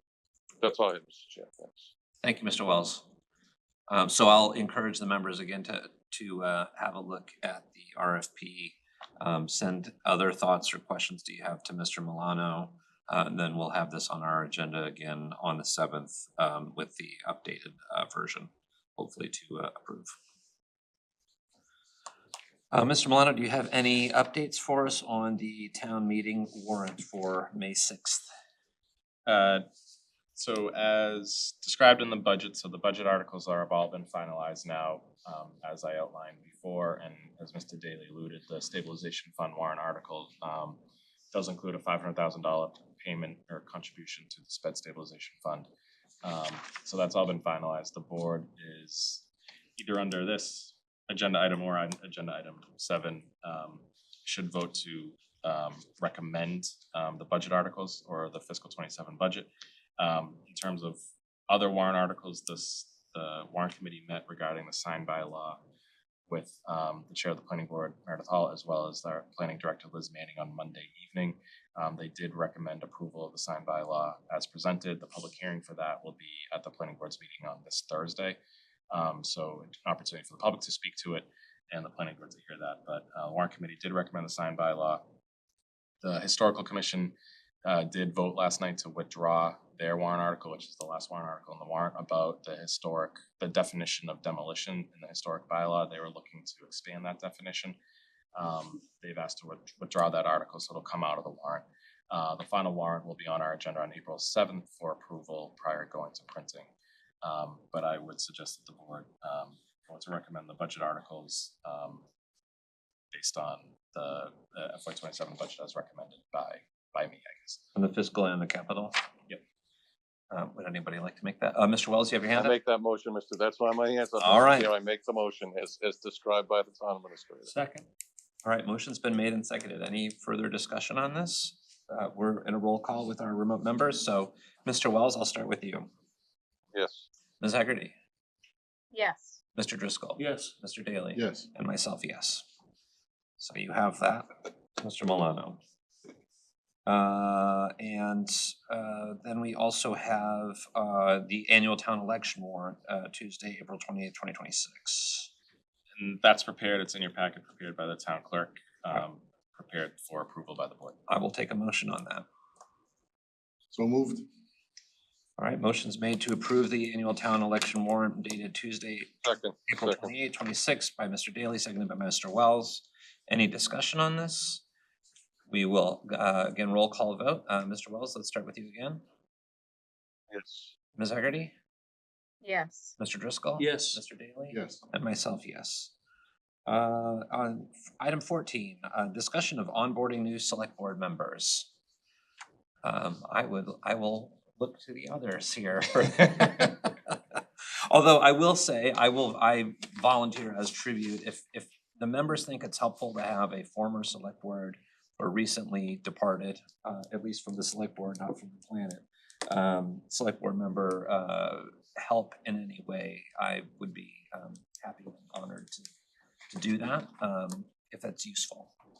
But maybe, and we have had a discussion about onboarding in the past, and I know Member Daly and Member Hegarty, both of you kind of started with hitting the ground running.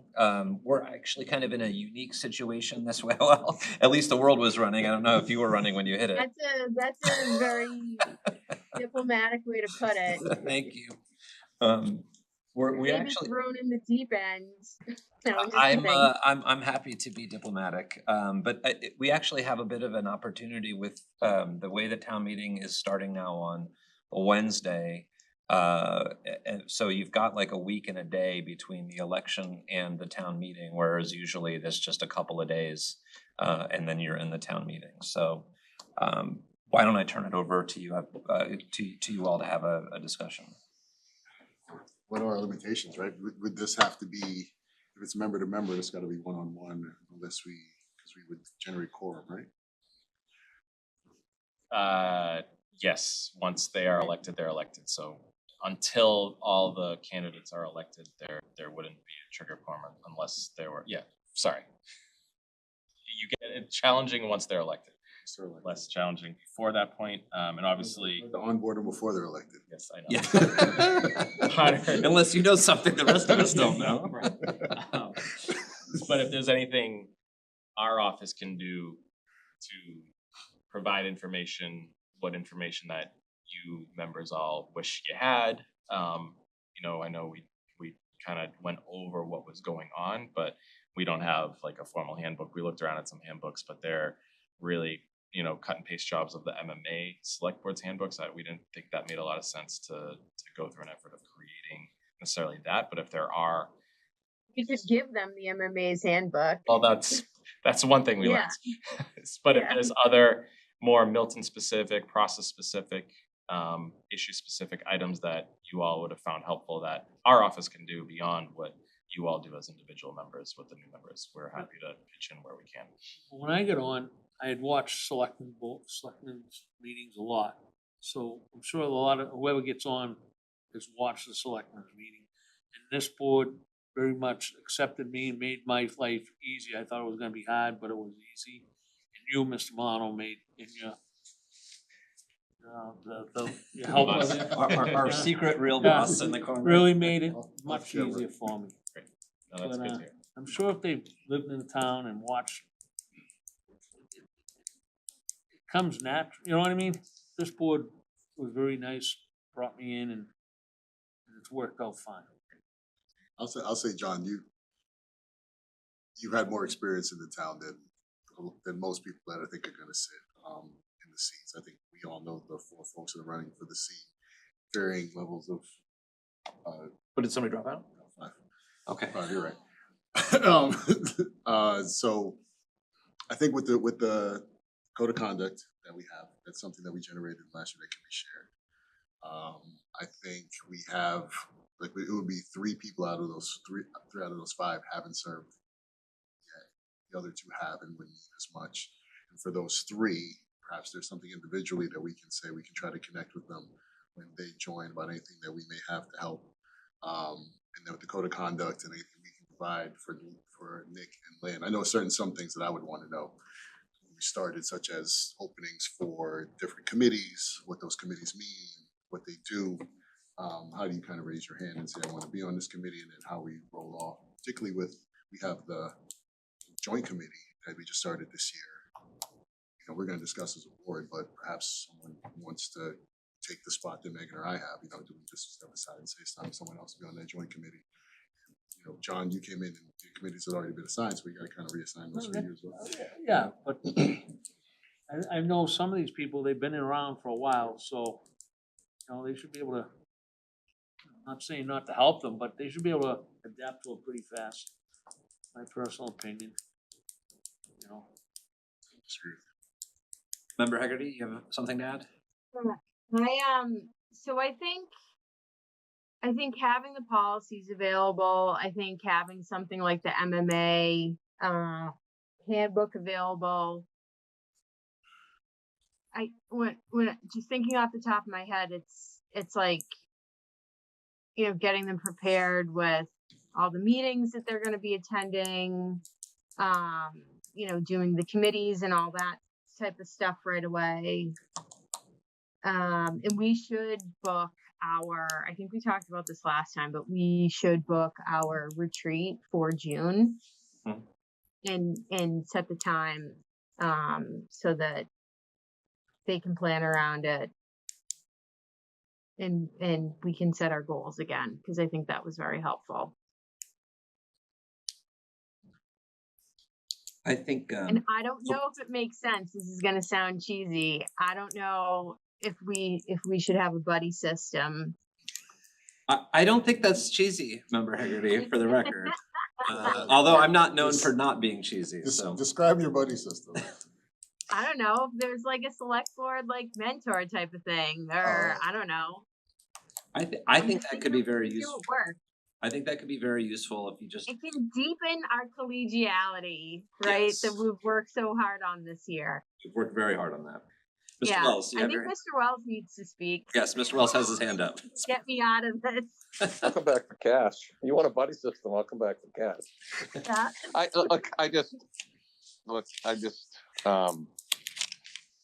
You know, I was very privileged because I had decades of operational experience when I came into this job, and I've been here 9 years, and I've seen, I think, 12 people come and go, or 10 people come and go.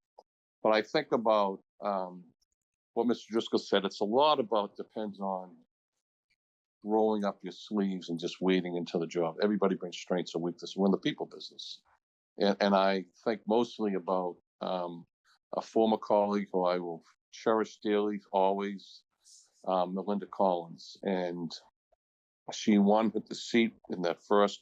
We went from the 3 to 5 member board. And 2 nights later, we went to town meeting, and she was sitting beside me, and I said to her, I looked at her, I said, have you ever been to this before? And she looked me right in the eye and said, nope, never been here. But yet she rolled up her sleeves, and everyone finds their own way. Everyone has strengths and weaknesses. So I'm never disappointed, because if someone wants this job, it's one thing to run around and campaign for it.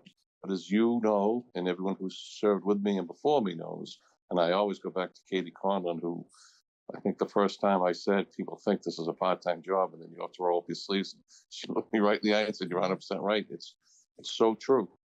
This is a very critical job, and even though we have a full-time town administrator, you're overseeing a $60 million budget. That's a lot of work, and the challenges do not go away. So they'll find their way. But if you want to Ms. Haggard, you want a buddy system, I'll send you my rates, and I'll gladly come back. That's all I had, Mr. Chair. That would be great. Thank you, Mr. Wells. So I'm gonna be unemployed. I need a new job. I'm losing my stipend. I'm losing all the dollars in this. Just thanks. it's a big paycheck here that we earn. I think we've heard, I don't disagree with anything that Mr. Wells said there. I do think, anyone who's running for this, hopefully they've been paying attention, and some of them will have more experience than others. I do really like the idea of making sure that they've receive our code of conduct. I really like I think Mr. Daly's idea of maybe having a list of all the committees and who currently sits on them. Because some of those, with Mr. Wells and I not being there, those seats will be vacant, and some of them may get moved around. They often do. So that they can start having a think about which committees they may want to sit on. I think making sure that they sit down with you, Mr. Milano, for maybe a half an hour or an hour prior to the town meeting, whatever duration of time you can put up with, would make sense. And I like Member Haggerty's idea of a buddy system. I think to Mr. Daly's point, you'd have to be careful with that in terms of the open meeting law, which is something that you should also, you could explain to them, because I think that's one of the things that trips people up a lot. But if I might, I could suggest that Member Haggerty and Member Daly, since you will have both had a full year of service on the select board, maybe one of you takes on one new candidate and one of you takes on the other, to just have a coffee and start that and have like a collegial discussion with them prior to, or Mr. Driscoll, if that's something that you would like to do. And I do think that anyone could do that with any of the new candidates. You just have to make sure that you're not talking about actual town stuff. Otherwise it becomes a potential meeting law violation. But I think being there and accessible and letting them know that you're there and accessible it's a nice gesture, if nothing else. And I think it helps to continue to set that tone of collegiality and respect and working together that I think we've really done a great job of fostering here over the last year. Is that pretty inclusive for you, Mr. Milano?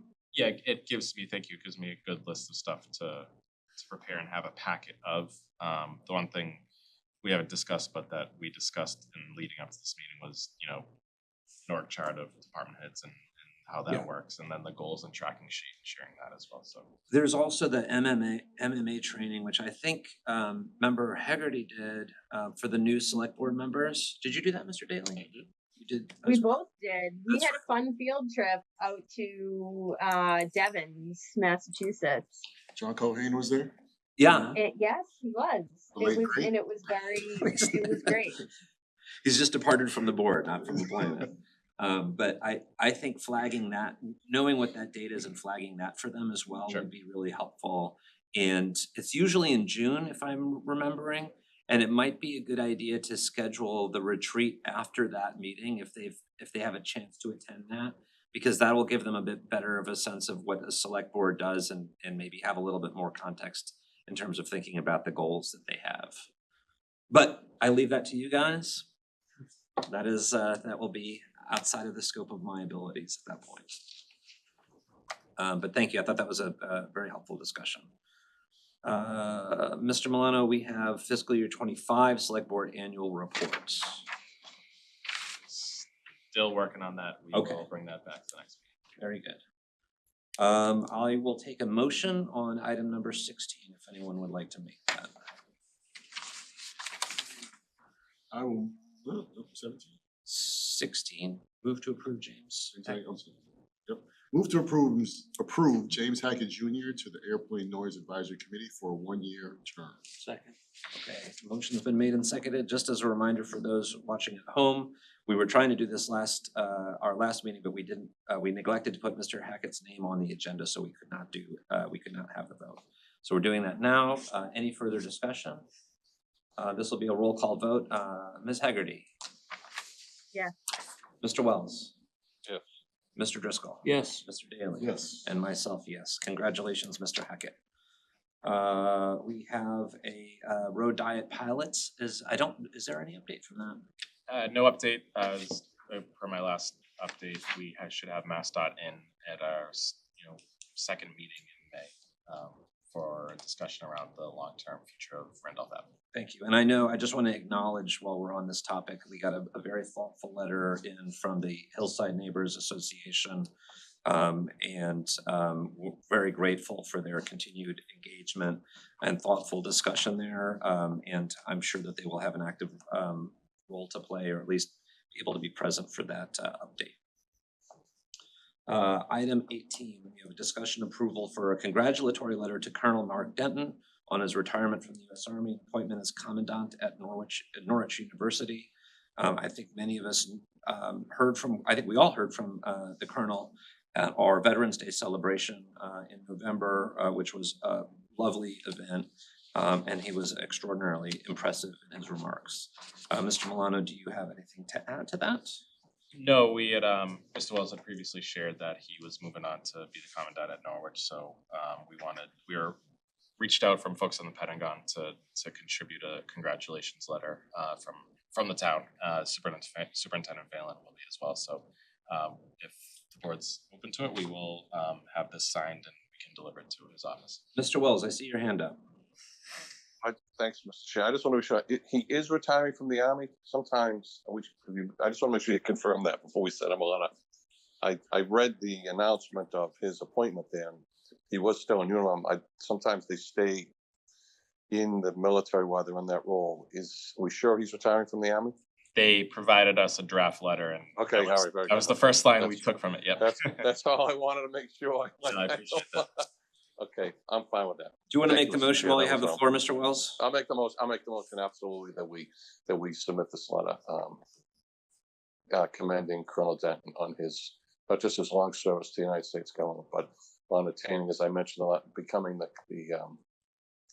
commandant of the university he attended. That's a pretty prestigious thing. So congrats to him.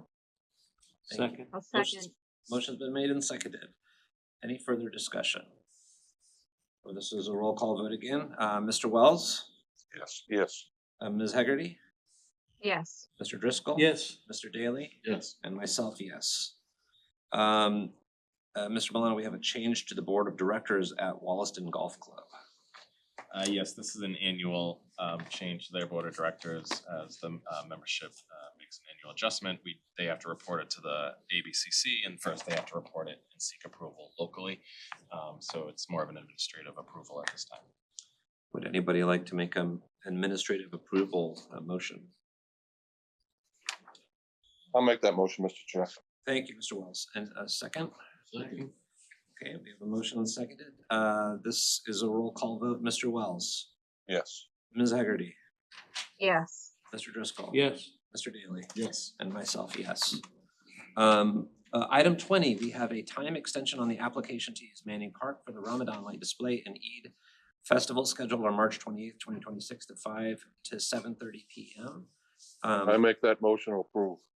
Mr. Wells has made the motion. Second. Seconded by Mr. Driscoll. I do have a quick comment on this, which is that I would encourage anybody in Milton, if you are around, this is a really lovely evening. It's special. There's music. There's food, and it's a really, I think we have folks that come from all over the Commonwealth for this because we're one of the very few communities that does a Ramadan light display. So I would encourage you to go. I will be there. I can't say that I'll be there for the whole 2.5 hours, but I try to make it there every year. So I would encourage you to come along. So we have a motion. Second, anyone else would like to say anything about that? Mr. Chair, if I could, Yes, just one Mr. Wells. comment. This is for Mr. Milano, not us. Mr. Milano, I drive through there every day. I strongly suggest that someone take a picture of the brightness and the brilliance of the design there and somehow try and incorporate that into our Christmas display. It is like night and day. But No I pun mean, intended. I can't even, I hate, you know what I mean? Like, I can't even describe the difference, and I commend them. It's even brighter and more detailed than it was when they first started. So thank you to Serene Hampshire and all the members of Milton Bosom Neighbors who first brought this to us, as you know, Mr. Chair. And that's all I wanted to add to it. I want to commend them for what a Thank you, great Mr. job they Wells. did. Is duly noted, and we'll inform the DPW to up the Christmas light game. And Jack Calabro down at DPW hung everything up, so appreciate his working to do that and working with them to coordinate. They provided the lights again, and we installed. So team effort. Team effort indeed. So we have a motion made and seconded. This is a roll call vote. Mr. Wells. I think I heard yes. Ms. Haggerty, Yes. Mr. Driscoll. Yes. Mr. Daly. Yes. And myself, yes. Discussion and approval, meeting minutes, February 24, 2026. All members were present. Move to approve. Motion's been made and seconded. Any further discussion? Roll call vote. Member Haggerty, Yes. Member Wells, Yes. Mr. Driscoll, Yes. Mr. Daly. Yes. And myself, yes. We have the town administrator's report, which I believe is going to come with a introduction, Yes, which I'm very excited about. Thank you, Mr. Chair. We're joined this evening by Cody Case, who started last Monday as the new Assistant Town Administrator for Milton. Comes to us from Rasky Strategy. What's the name? Partners. Rasky Partners. Rescue Partners. Previously spent time at the State House for Rep. Ken Gordon and was a town meeting member in his hometown several years ago. So a local experience, State House experience, and has hit the ground running over the past 6-7 days. So appreciate him joining us. So and he's been following me around to a few meetings, just starting to know people and seeing the lay of the land. So thank you. Welcome, Cody. Would you like to say a few words? Sure. Just trying to stay in Nick's back pocket and learn as much as I can from him, but it's really a pleasure to be here this evening, and I really appreciate the opportunity to work in Milton. As Nick said, my background is primarily in state politics. I served on town meeting in the town of Burlington, where I grew up for 4 years. I was appointed to the Ways and Means Committee as well. So I do bring a bit of background in municipal government, but I really look forward to learning, working with you all, supporting this board however I can, and obviously supporting Nick. So just grateful to be here and grateful for the opportunity and look forward to it. We're pleased to have you here. Mr. Wells, you have your hand up? Yes, I do, Mr. Chair. Thank you. So I just want to welcome him, and I want to say that Representative Gordon made a point of coming to see me last night to sing your praises as to how much he respects you and admires you. And with regard, I have great admiration for both them, but I do for Rasky Partners, for the members. Rasky Partners represents Library. They've been a key player in much of what has gone on and is going on there now. And you come from two good places, so welcome, and I look forward to meeting you in person. Thank you very much, Mr. Chair. You're welcome, Mr. Wells. Other stuff, Mr. Milano. New folks arrive and long-term folks depart. So on the other hand, DPW Director Marina Fernandez will be leaving Milton effective May 8th. She's accepted an opportunity to go work for Lochner Engineering to do their water work for the New England region. So we wish her the very best. Sorry to see her go. As both town engineer, as DPW director, she had her hand in any number of significant projects across town. Road projects, water projects, sewer projects, stormwater projects.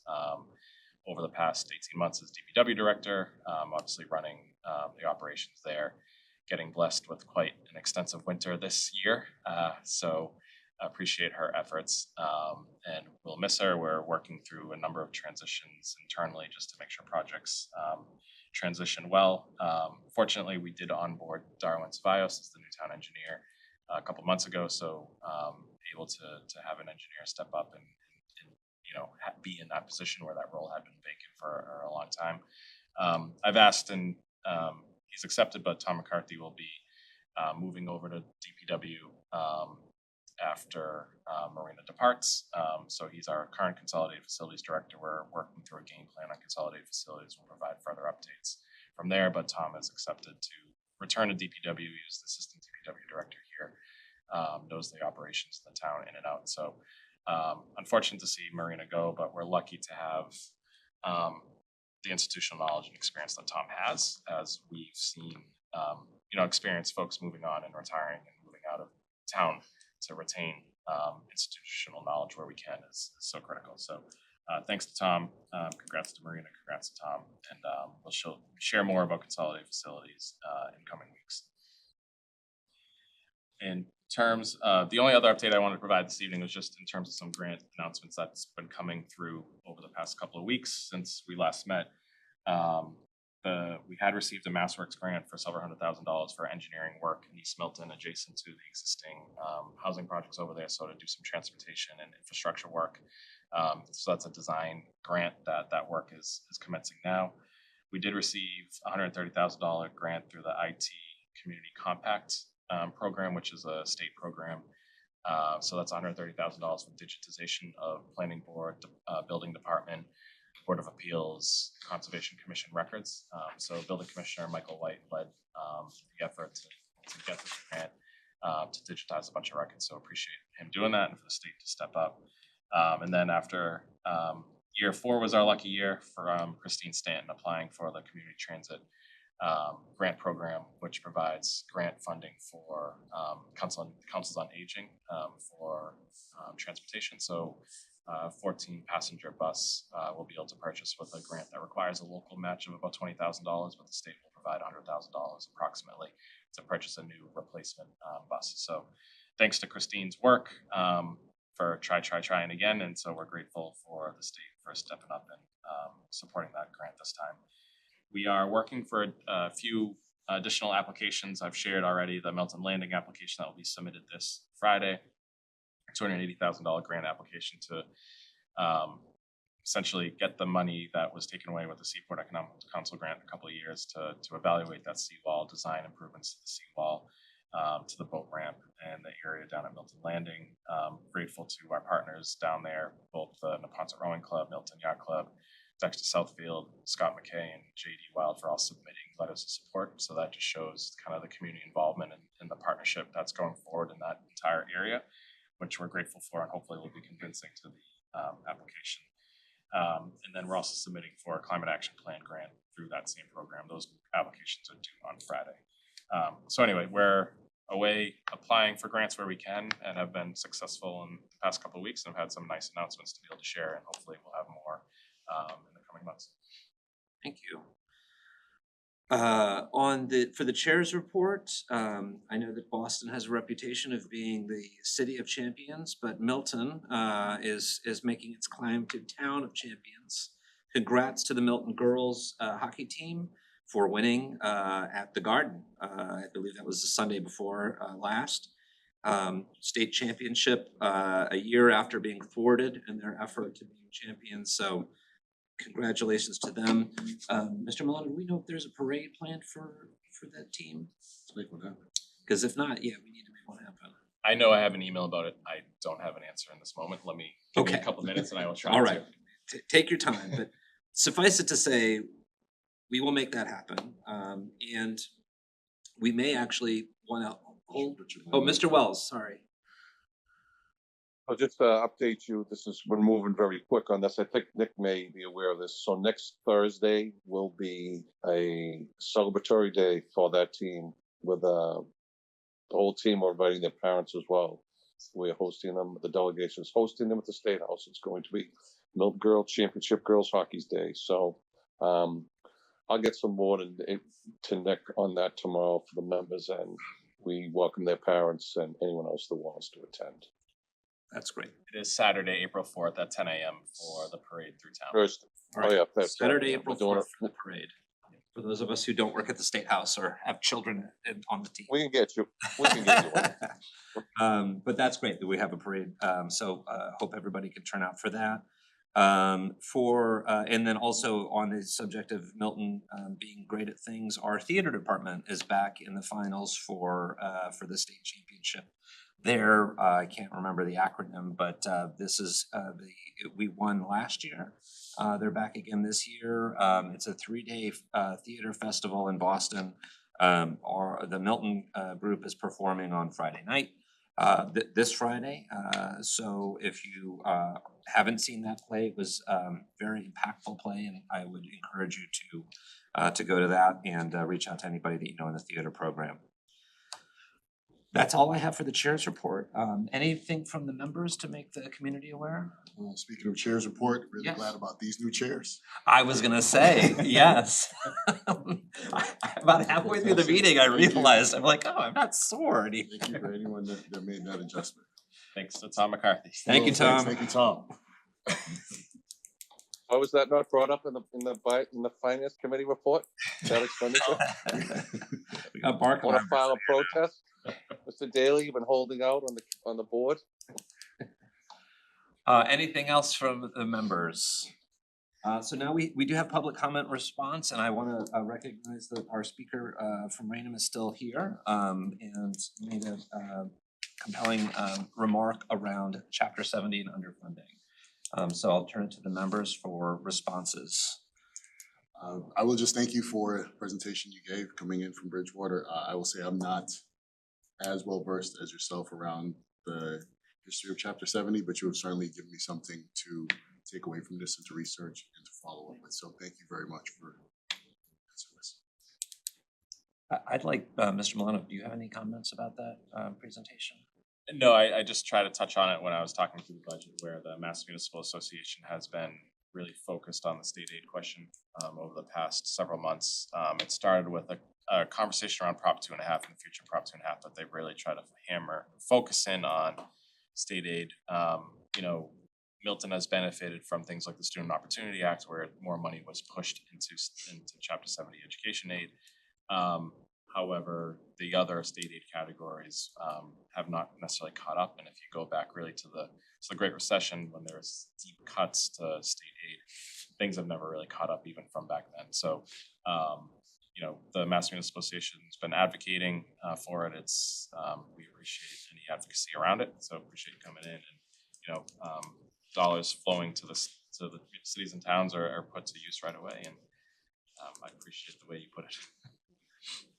Mr. Chairman, with your permission, I just would like to give a little context. I became involved in Rainham's town government for a lot of reasons, one of which was I grew up across the street from Town Hall. But I became interested in town politics very quickly, and as such, I was attending town meeting from the day I turned 18, June of 1971. You can do. And I very quickly discerned that how the tax rate came to be wasn't simply a matter of where money was going. This is the 18th public board I've been to in the last 8-10 weeks. And every time there's a budget discussion, it's about where is it going? And I only saw one budget presentation. Town Seekonk, town administrator, also was vice president of the Fall River City Council. Sean Kadeen, very, very capable guy, where they talked about what percentage of the tax dollar came from other sources. And I was one of the founding members of Proposition 2.5. And Edward F. King, who's still alive, is a personal friend of mine that I still speak with regularly. And when they talk about repealing Proposition 2.5, they seem to, and in my remarks, I hope you'll look at them, and I chose the words very carefully, and I appreciate the indulgence of your time on it, that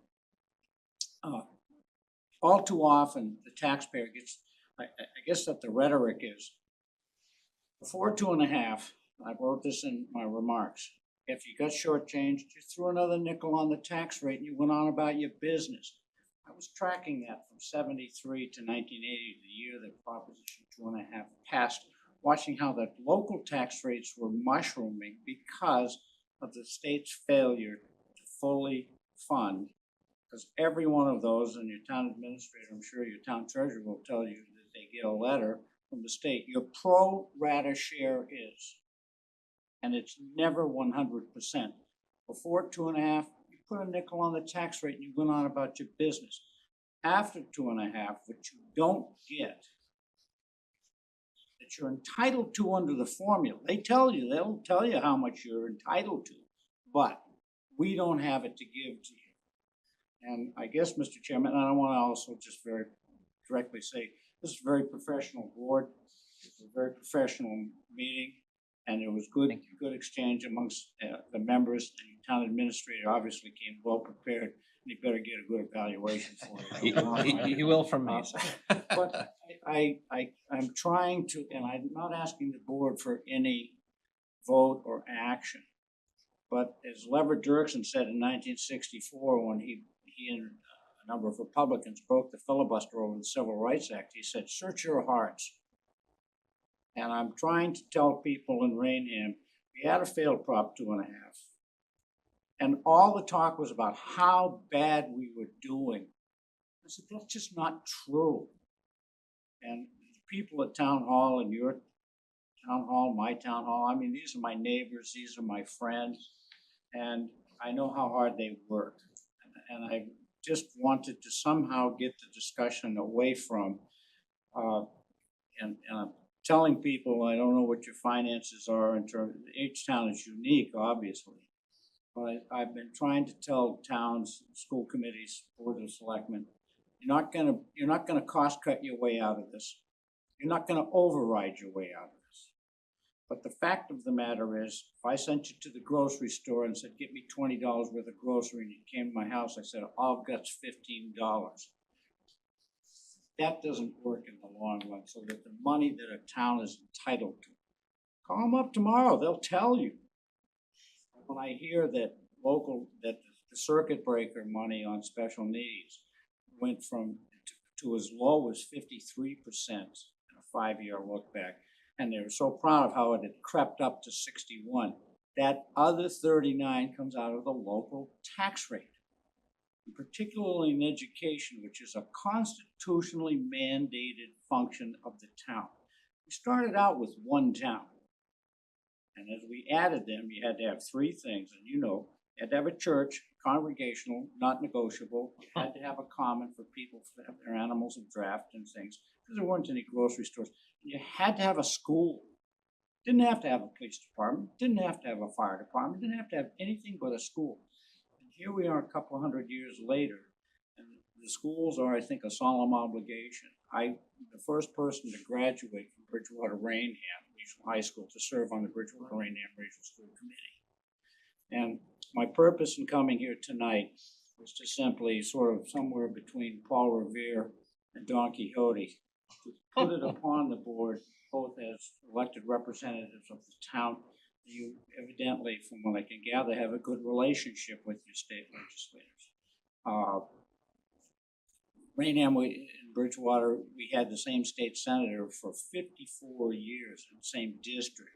And John Parker, followed by Mark Pacheco, who retired and was not, didn't seek re-election. But Bridgewater and Rainham now in 2 separate Senate districts. So we're trying to reach out to people, because if one town complains, and this is what my own state representative Dennis Gallagher told me. I'm just gonna ask you that, we typically, that we're indulging a little bit here. Thank you, Mr. Chairman. I wanted to thank the board for its time, and I want to tell you this was a very enjoyable, believe it or not, this is my kind of fun. So thank you. I believe it. I do believe it. And I thank you very much for your comments and for leaving your remarks. I can assure you that this board takes everything that you've said very much to heart. We do look at our percentages of where our revenue's coming from, and we know that the model is broken as it stands right now for a number of reasons for our town. I think was it Tolstoy that said to paraphrase Tolstoy, every unhappy community is unhappy in its own unique way. And the literary reference. So I actually want a trivia. I want a trivia thing with that, knowing that was Tolstoy. Anyways, I do think that it's an extraordinarily important issue, and I thank you for bringing it to our attention. Moving on, unless there's other thoughts, I'm gonna go, future meeting schedule, we have April 7th and April 14th as advertised. If folks are wondering why we're doing 2 in a row, it's because we do have, April break and then there's the election, so, that's pretty much the way that it works. Can I ask, Mr. Chair? Mr. Milano. For the 3 members who will be here post-election, if we will need an organizational meeting as the chair will no longer be on the board. So I will follow up to poll, but we'd like to try to at least have a chair in place for at least a week prior to the town meeting so that individual can prepare for what will be asked of them. So we could do it Wednesday night after the town election, or have a Zoom meeting. But anyway, I'll reach out about availability for an organizational meeting prior to the town. So Thank you, that's can be important. selected. Future agenda items, for myself, I think we mentioned this before, but I'd love to think about a plaque in here for the dumping room. Yes, we started talking about that, but we have not closed the loop on that, but we can If we put do it that on on, the 7th. that'd be great. Other suggested topics from members for future agenda items. Going once, going twice, sold. That said, I am going to move that we enter into executive session to review, approve the executive session meeting minutes dated October 10th, 2023, January 9th, 2024, February 26th, 2024, February 27th, 2024, March 4th, 2024, April 22nd, 2025, June 10, 2025, 1 and 2, June 2025, June 26, 2025, May 27, 2025, August 26, 2025, September 9th, 2025, September 24th, 2025, October 7th, 2025, November 18th, 2025, December 9th, 2025, and December 16th, 2025, also January 13th, 2026, January 27th, 26. And to consider the release of executive session minutes for calendar years 2022 to 2026. Can I have a second on that? Second. We will not return to open session, I should say. Second. Motion's been made and seconded. Any further discussion? This is a roll call vote, even if we were all here.